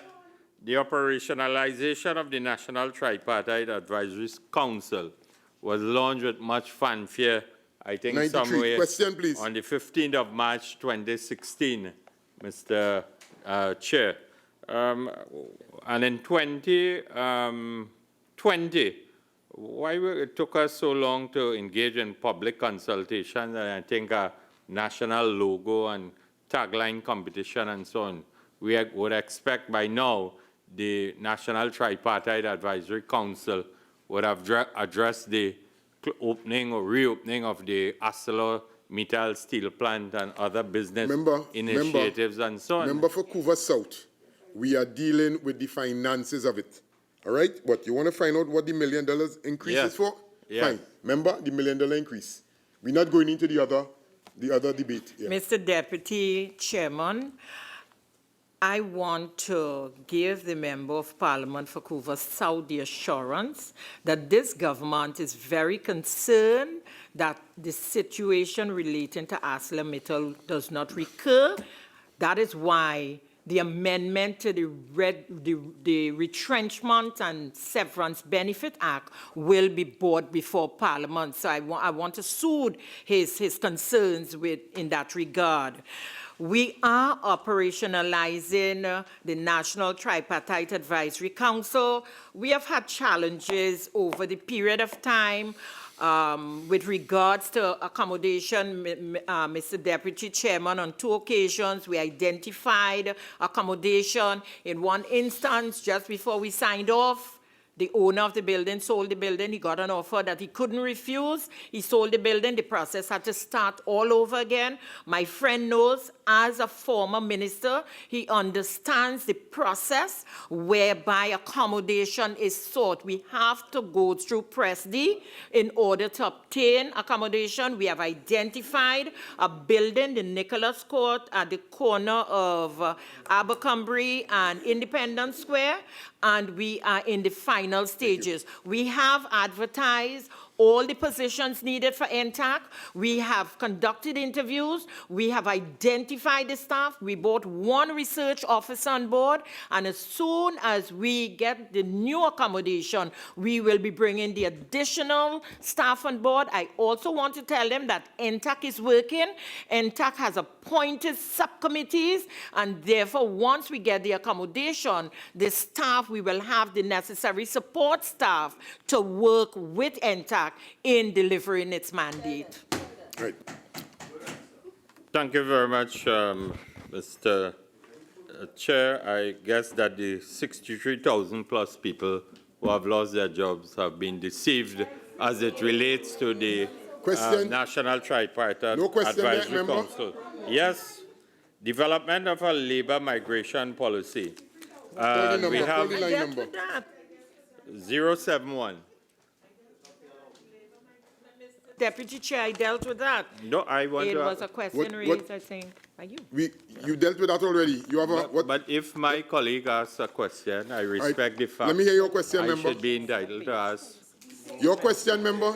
I should be entitled to ask Member, any your question I want. Any question I want. Member.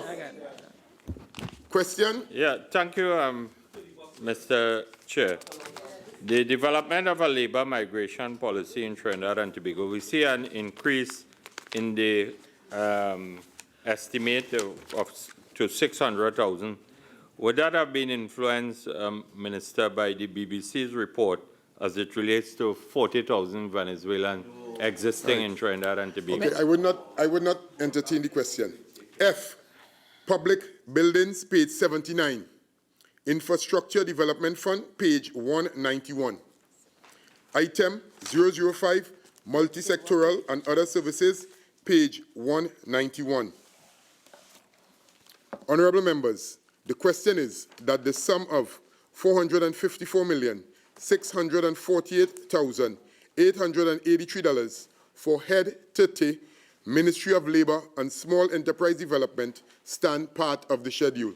Those in favor say aye. Those against say no. I think the ayes have it.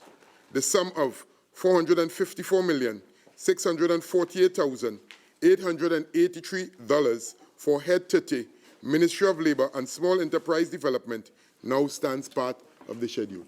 Thank you, Madam Minister. Thank you, Madam PS, and to all your senior executives of the ministry. Thanks for coming. Sure. Members of this honorable committee.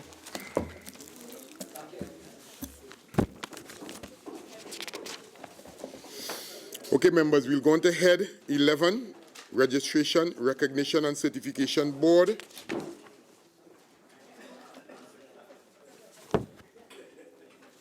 Right, we'll be in book recurrent expenditure, and we will be on page 52. Page 52, members. Chief Whip, page 52.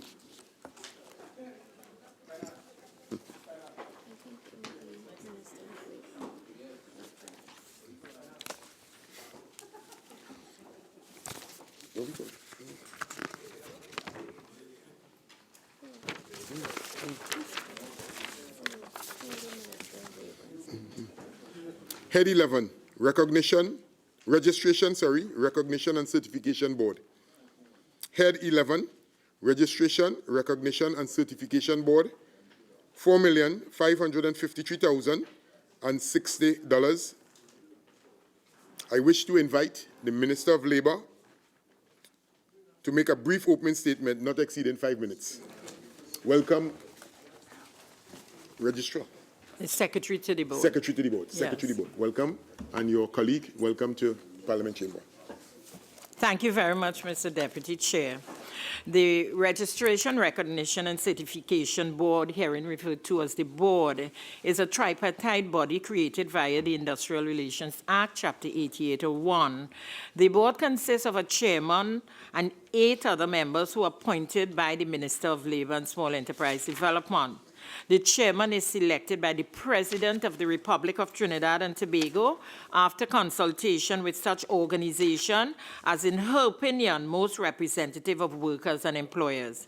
With respect to the other members of the board, 3 members are persons nominated by such organizations as, in the opinion of the minister, are most representative of workers. Three members being persons nominated by such organizations as in the opinion of the minister are most representative of employers, and 2 members being persons jointly nominated by the organizations most representative of workers and employers. The minister appoints a chairman and the other 8 members of the board and shall in like manner appoint an alternate member. The board has a secretariat which is headed by a secretary who is the accounting officer. The secretariat is comprised of 25 public officers who carry out the day-to-day functions of the board. The duties of the board are outlined in Section 23(1) of the Industrial Relations Act, and I shan't proceed to read all of them, but just to say that one of the functions of the board is the making of agency shop orders under Part 4 and the conduct of ballots and proceedings in connection with that. The board also has the responsibility of granting recognition to unions who have submitted applications in that regard. Thank you, Mr. Deputy Chairman, and I avail myself to any questions that this committee is so inclined to ask. Thank you, Madam Minister. Honorable members, the question is that the sum of $4,553,060 for Head 11, Registration, Recognition and Certification Board stand part of the schedule.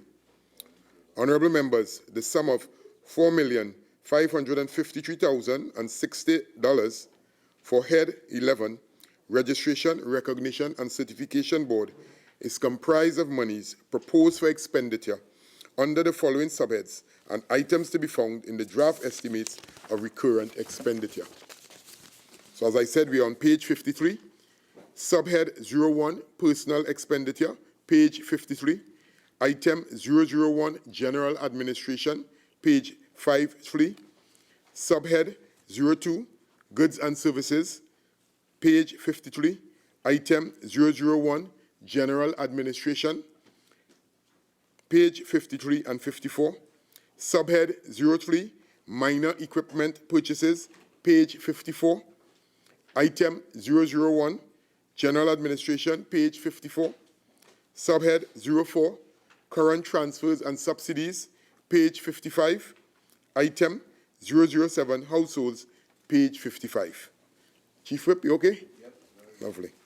Honorable members, the question is that the sum of $4,553,060 for Head 11, Registration, Recognition and Certification Board stand part of the schedule. Those in favor say aye. Aye. Those against say no.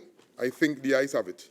The sum of $4,553,060 for Head 11, Registration, Recognition, hold on members, Registration, Recognition, Certification Board now stands part of the schedule. Thank you, Madam Minister. Thank you, Secretary, and your colleague from the board. Thank you. Good evening, everyone. Mr. Minister, you okay? Minister of Finance.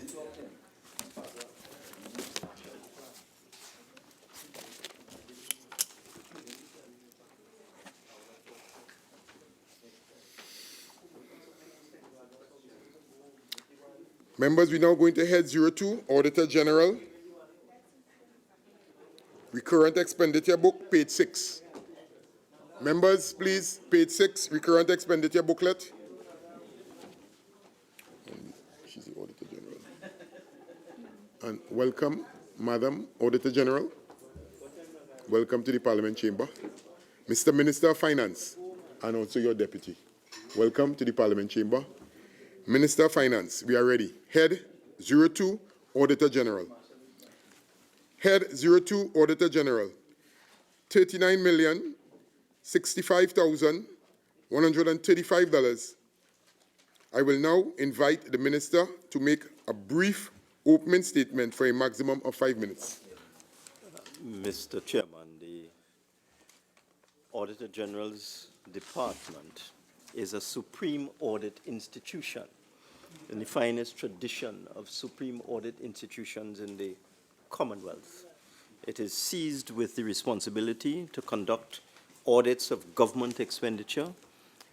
It supports the public accounts committees with respect to audits of expenditure and accounts of government departments and ministries and statutory bodies and state enterprises. It is one of the most important areas of government. It is the last item in the chain when you are disbursing funds, because it's a little known fact when the Ministry of Finance goes through the process of approving the release of funds and approving the writing of checks, that at the end of the process, the Auditor General has to step in and audit the documentation before anybody can be paid, so that the Auditor General, and they usually do it in a very quick time, they turn it around sometimes in an hour or less, so that the Auditor General's department is a critical pillar of the government of Trinidad and Tobago.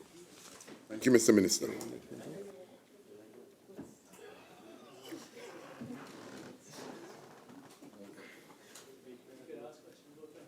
Honorable members, the question is that the sum of $39,065,135 for Head 02, Auditor General, stand part of the schedule.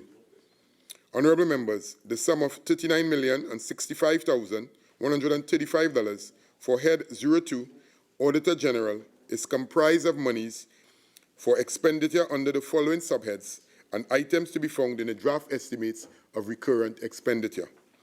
We shall now proceed to consider the draft estimates of recurrent expenditure. And we are at subhead 01, Personal Expenditure, page 6. Item 001, General Administration, page 6. Member for Kumuto Manzalina. Just one question. Thank you, Honorable Minister. 01. Just to ask if they have the full complement of staff. That's it. 01, full complement of staff, Minister. Control your bench.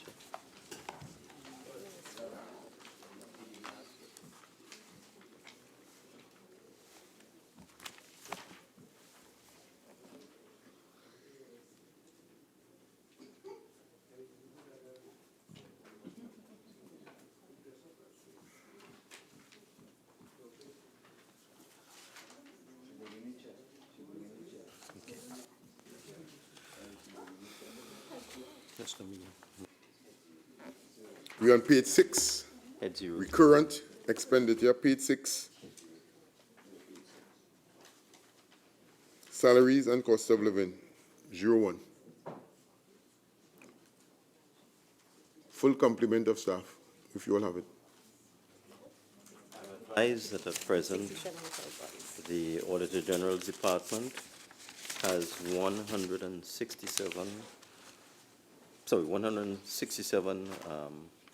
77 vacant positions without bodies. Okay? Item 02, Tobago Services, page 6. Subhead 02, Goods and Services, page 7. Item 001, General Administration, page 7 and 8. Item 002, Tobago Services, page 8. Subhead 03, Minor Equipment Purchases, page 9. Item 001, General Administration, page 9. Subhead 04, Current Transfers and Subsidies, page 9. Item 001, Regional Bodies, page 9. Item 002, Commonwealth Bodies, page 9. Item 004, International Bodies, page 10. Item 007, Households, page 10. Honorable members, the question is that the sum of $39,065,135 for Head 02, Auditor General, stand part of the schedule. Those in favor say aye. Those against say no. I think the ayes have it. The sum of $39,065,135 for Head 02, Auditor General, now stands part of the schedule. Welcome. Thanks for coming, Madam Auditor, and your deputy. Thank you. Right. I'm supposed to say thanks, Minister of Finance. Thank you, Minister of Finance. I will now welcome. I will now welcome the Minister of Community Development, Culture and the Arts. Head 62,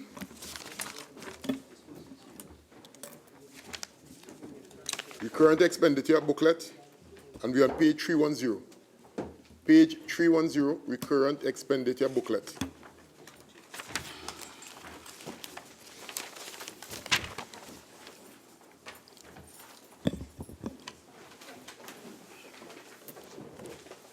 Welcome, Madam Minister.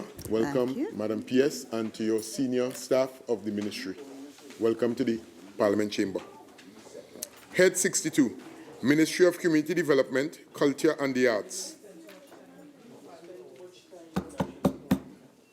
Head 62, Ministry of Community Development, Culture and the Arts, $415,512,249.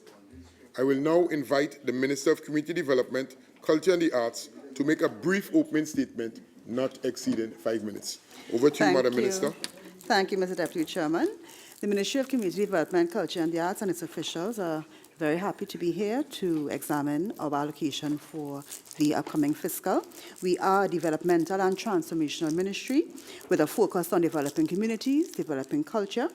Our visions is resilient, culturally rich communities, and our key activities include skill training, artist professionalization, audience development, exposure to the arts, sustainable festival development, financial support for communities and culture, construction and refurbishment of key community infrastructure. We are happy to be here and we stand ready to answer questions as posed to us by the opposition. Thank you, Madam Minister. Honourable members, the question is that the sum of $415,512,249 for Head 62, Ministry of Community Development, Culture and the Arts, stand part of the schedule.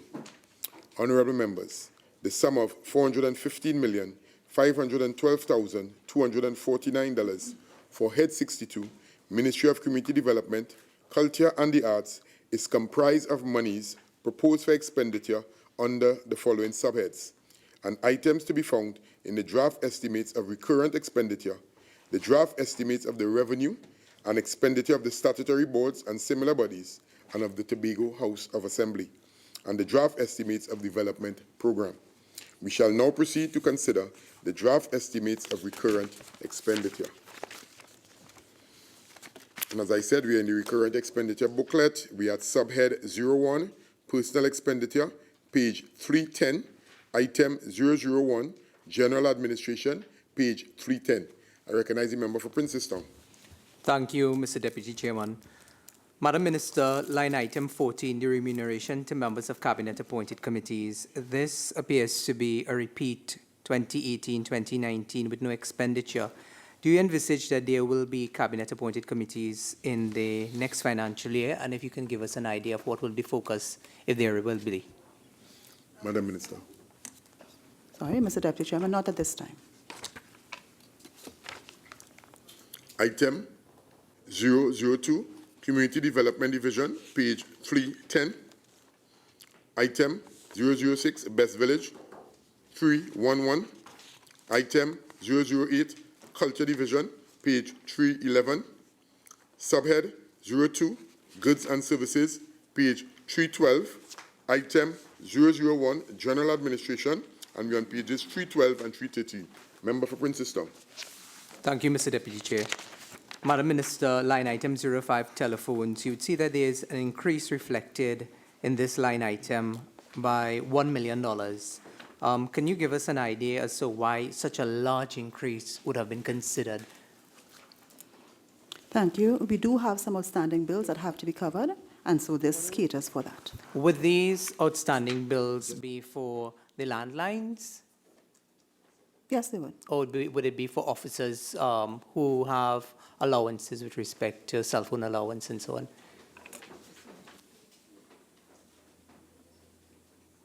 It would be a mix of the both. Okay. Would you be, I know you may not be in a position to give the information now, but would you be able to give the undertaking to give us a breakdown of those?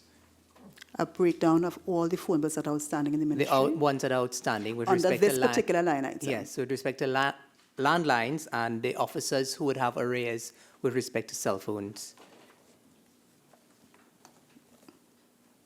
Okay. Member for Princestown. Thank you, ma'am.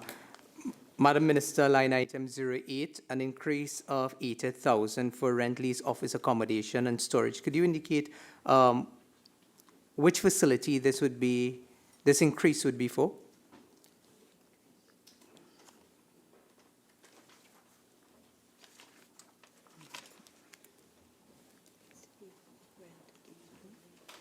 That's for our main offices at Nicholas Towers, Chepstow Building.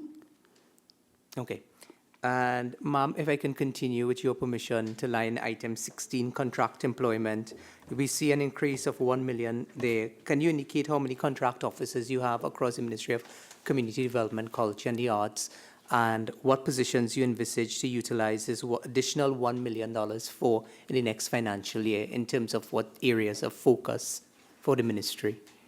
We have 533 available positions. We have 237 filled, and there are quite a number of divisions that are looking at filling some of their positions. That has not fully been finalized yet, so I cannot provide that information as specifically as you would like. Okay. And line item 34, I know the Honourable Minister of Finance gave us a policy position with respect to the university graduate recruitment program, hoping that that policy will now be put in place and we'll be able to utilize this particular vote under your ministry. Can you say whether the ministry has identified areas in which this particular line item will be utilized with respect to graduates in terms of the specific areas? We do have many areas that we would be able to accommodate graduates in, and so we await the policy, and once that has been in place, we are ready to move because we have areas, yes. Many Yes, you have areas. identified them, yes. Okay, great. Okay. Item 002, Community Development Division. Member for Princestown. Thank you, Madam. Minister, line item 08, again, rent, lease, office accommodation and storage, an increase of 758,000. If you can indicate which facility this would be utilized for, please. That's our general offices, community development offices at San Fernando and Port of Spain. Okay. Princestown, anything else? No, ma'am. Item 005, Mediation Centers. Member for Princestown. Madam, line item 16, contract employment with an increase of 956,000 for the next financial year. If the minister will be kind enough to indicate under the mediation centers how many contract employees do we currently have now and how many you envisage to bring in with respect to this 956 across the mediation centers.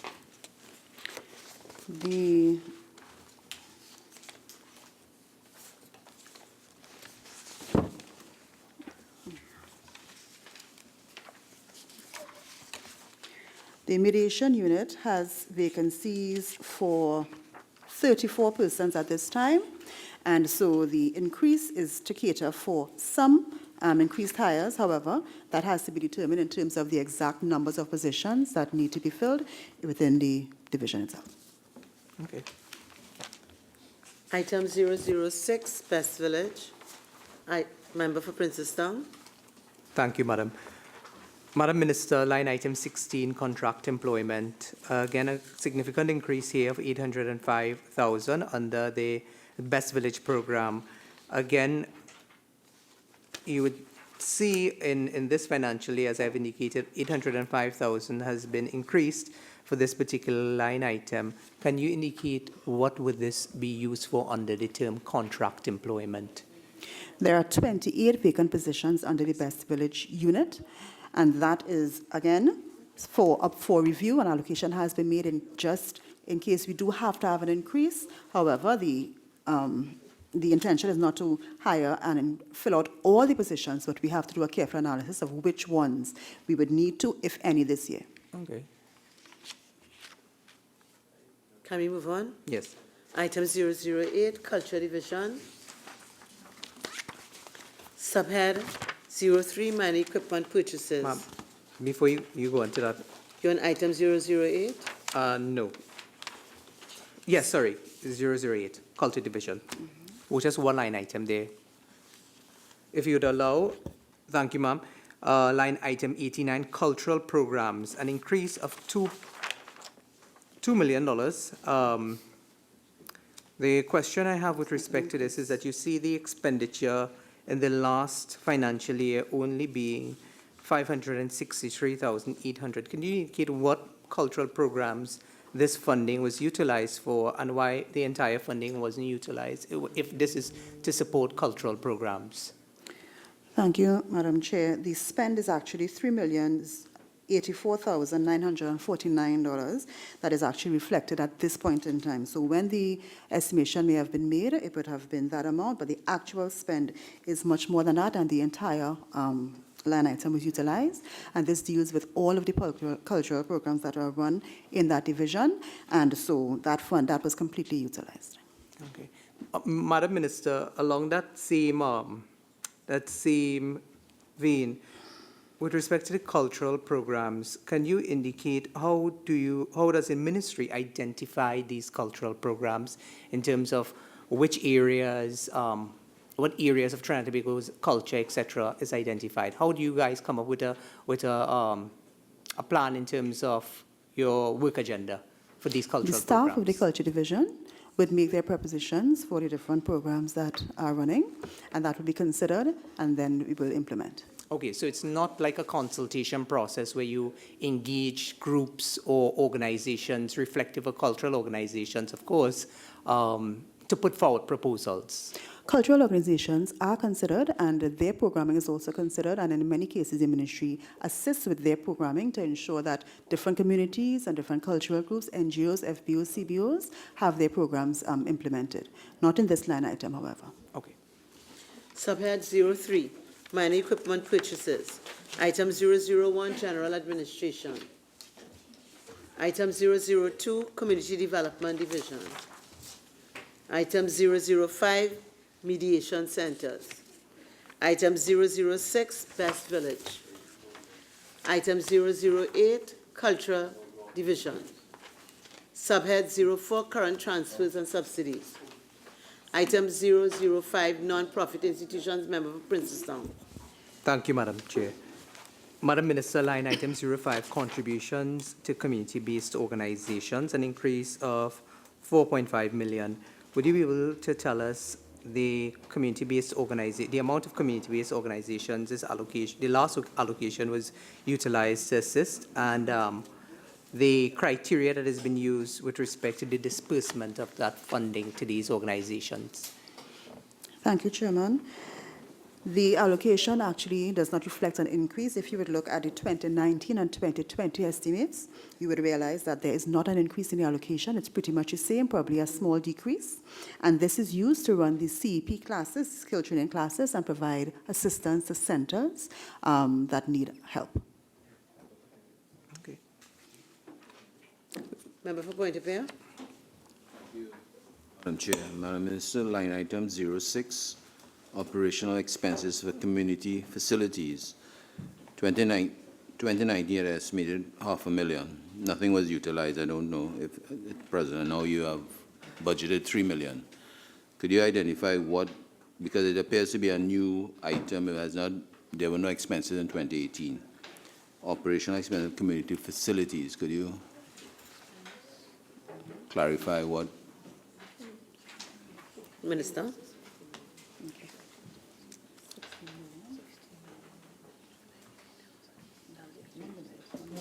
The actual expenditure was $1 million, just about $1.7 million actually. That's reflected from the ministry's records. So it maybe would not have been picked up here at the time of the estimation. However, that is the line item that is used to pay the community center boards. We have recently implemented community center boards for the larger, more modern community centers, and those were used to pay that, as well as security, janitorial staff, and so on for community centers. Okay, what would have janitorial and security expenses in the past? Where would that have been, that line item that would have met? Because this appears to be a new line item. They would have taken it out of a previous line item that we just spoke about, Okay. contribution to community-based organizations. Okay. Item 007, households, member for Princestown. Madam, the hosting of cultural camps on the line item, 08. I do understand, Minister, when we looked at the previous line item, you did point to me that it wasn't necessarily an increase, but that only a certain amount was spent in the last financial year, and therefore it was pretty much around the same. I understand the concept of that. The hosting of these cultural camps seems to be another one of those scenarios where we had an estimate of 900,000, 398 having been spent, and a reflection of a 501 increase in 2020, which would pretty much bring you back to the same figure. The question is, the hosting of these cultural camps, can you indicate in the last financial year how many camps were hosted, the areas, and the criteria used to select the hosting of these camps? The hosting of the camps are advertised in the newspaper and social media. This year, we have done social media only based on our new thrust to reduce marketing expenditure. And so people do apply for their camps to be assisted by the ministry, and we can provide you with the list in writing. Okay, so item 009, other transfers, member for Princestown. Thank you, ma'am. Minister, line item 11, Stallmeyer's Castle, an allocation of 1.4 million in this financial year. I am guessing that this is really an operationalizing figure, the 1.4 million. Can you indicate, Minister, with this facility being a new facility, is there any future plan to have this facility be self-sufficient instead of being subsidized by state support? Well, all of our major performing spaces and so on, they do attract major subsidies from the state, and certainly it would be a noble gesture to want them to be self-sufficient, but that would mean a lot of changes in terms of how they operate, and therefore a lot of changes in terms of how available they are to the population for their use. So even though that is, yes, one of the ideals, then it will take some working towards that so that we can realize that goal. Okay, but you're saying that it is happening in terms of that long-term plan for Stallmeyer's Castle? I'm saying that it may be an ideal thing. However, it will take a lot of work to get to that point. The question I'm asking is there anything in place to get us to that point? I'm saying that that may be a long-term ideal. However, we are not at that point. Okay, and there's no plan in place at this point? I feel like I've answered. Item 011, transfers to state enterprises. Member for Princestown. Thank you, ma'am. Line item 01, National Commission for Self-Help Limited. Madam, when you look at the 2030 Achievement Report, one of the areas identified was the Self-Help Commission. I believe that 163 grants, if I'm not mistaken, but I know it was mentioned in the 2030 Achievement Report that was presented by Minister of Planning.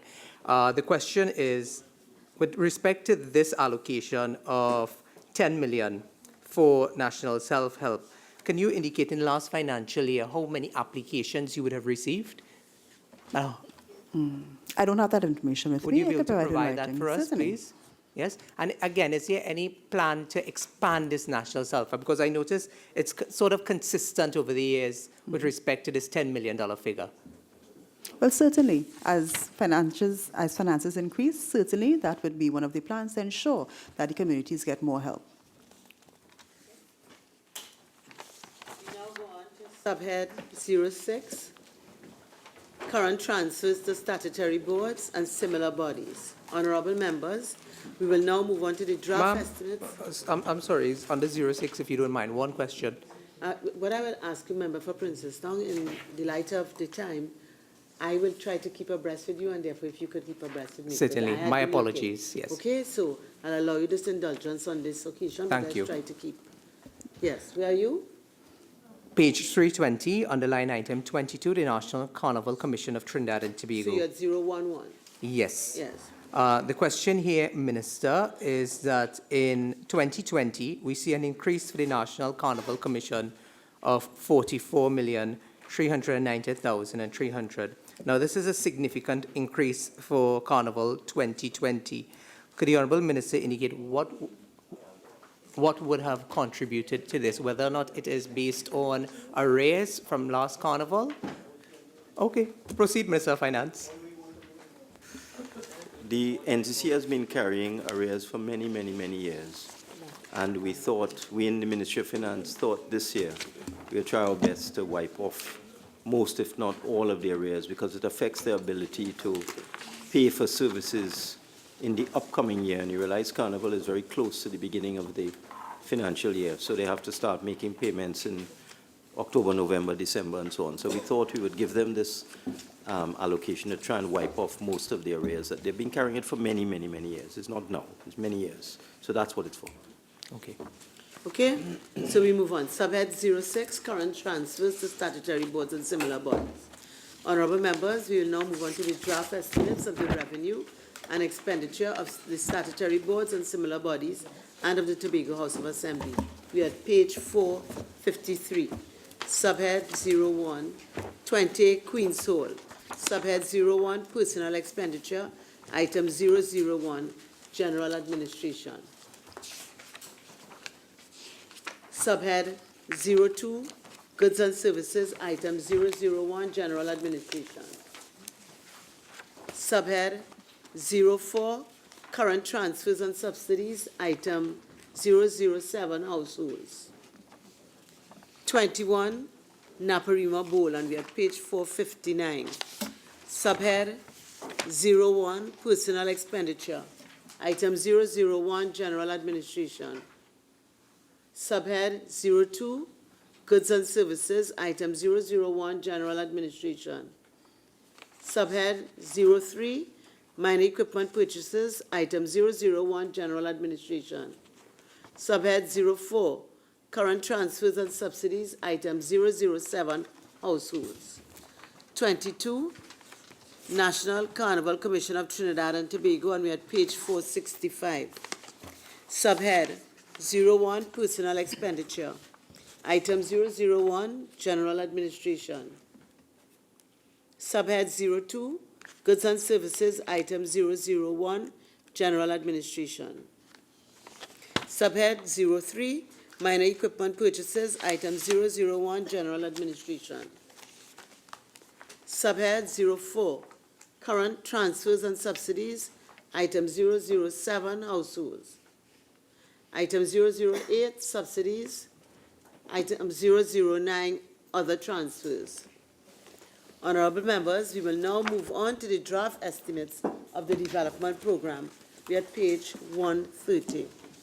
Subhead 09, development program, consolidated fund. Item 004, social infrastructure. Honorable members, you may have observed that this item spans 3 pages. Therefore, I will announce them by project groups. A, culture, member for Princestown. Thank you, Madam. Madam, line item 051 and 055, the Queen's Hall refurbishment and the upgrade of facilities at Sapa. I just wanted to find out from the Minister whether or not these sums reflect the completion of the projects in terms of what will be needed to complete the projects, and if the Honourable Minister can give us an idea of whether or not these projects will be completed in terms of timeline pretty soon. Yes, they do. The actual expenditure in 051 was just about 2 million. So again, it's a reflection of when the snapshot was taken. And for SAPA, which is 055, the actual expenditure was 252,000. And yes, the sums given in these cases will be able to complete the works that are projected for the next fiscal. Thank you, Madam. Madam, if you'd allow me to move to line item 056, the hosting of Carry Festa 2019.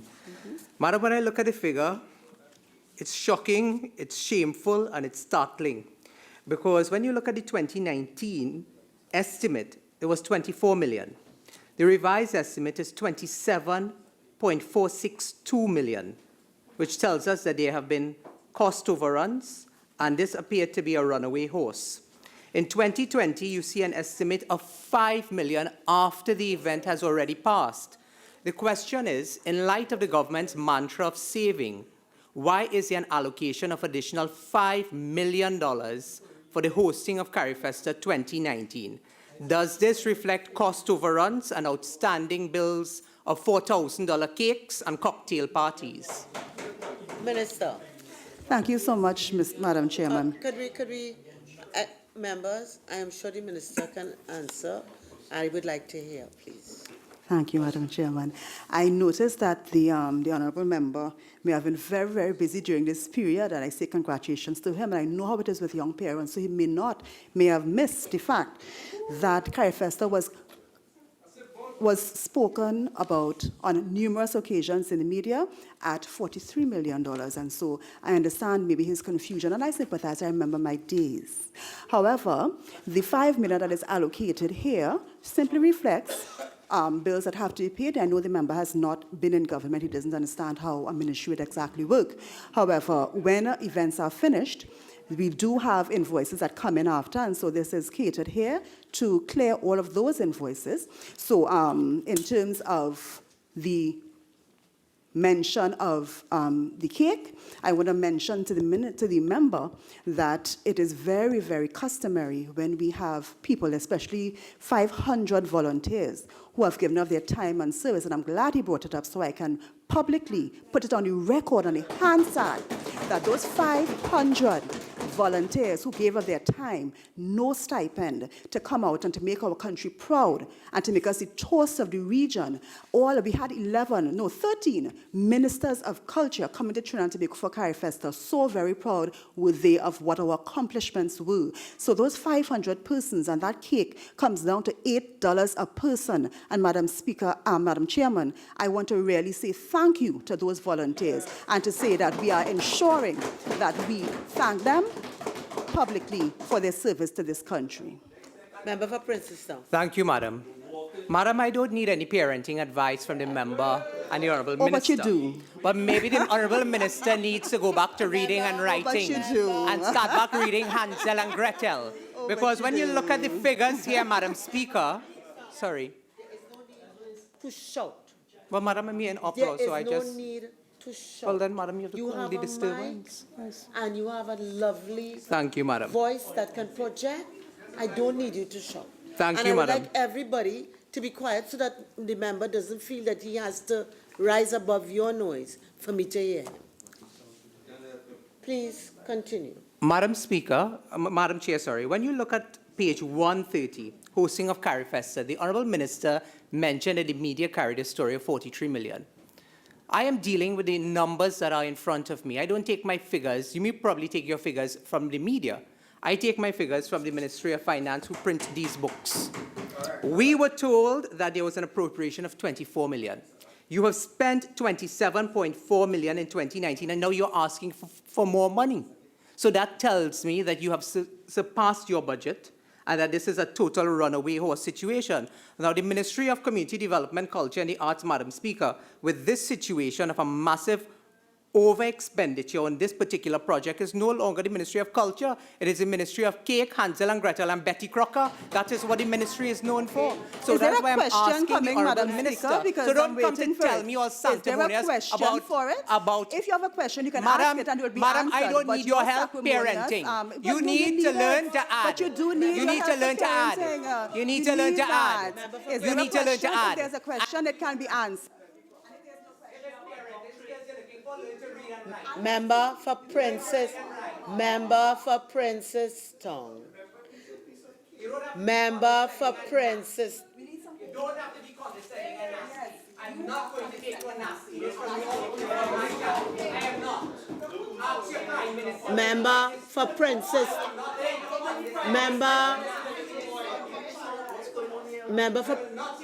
Member for Princess Town. Madam Speaker, you out of place, Princess Town. Stop it. Pick up your handbag and leave.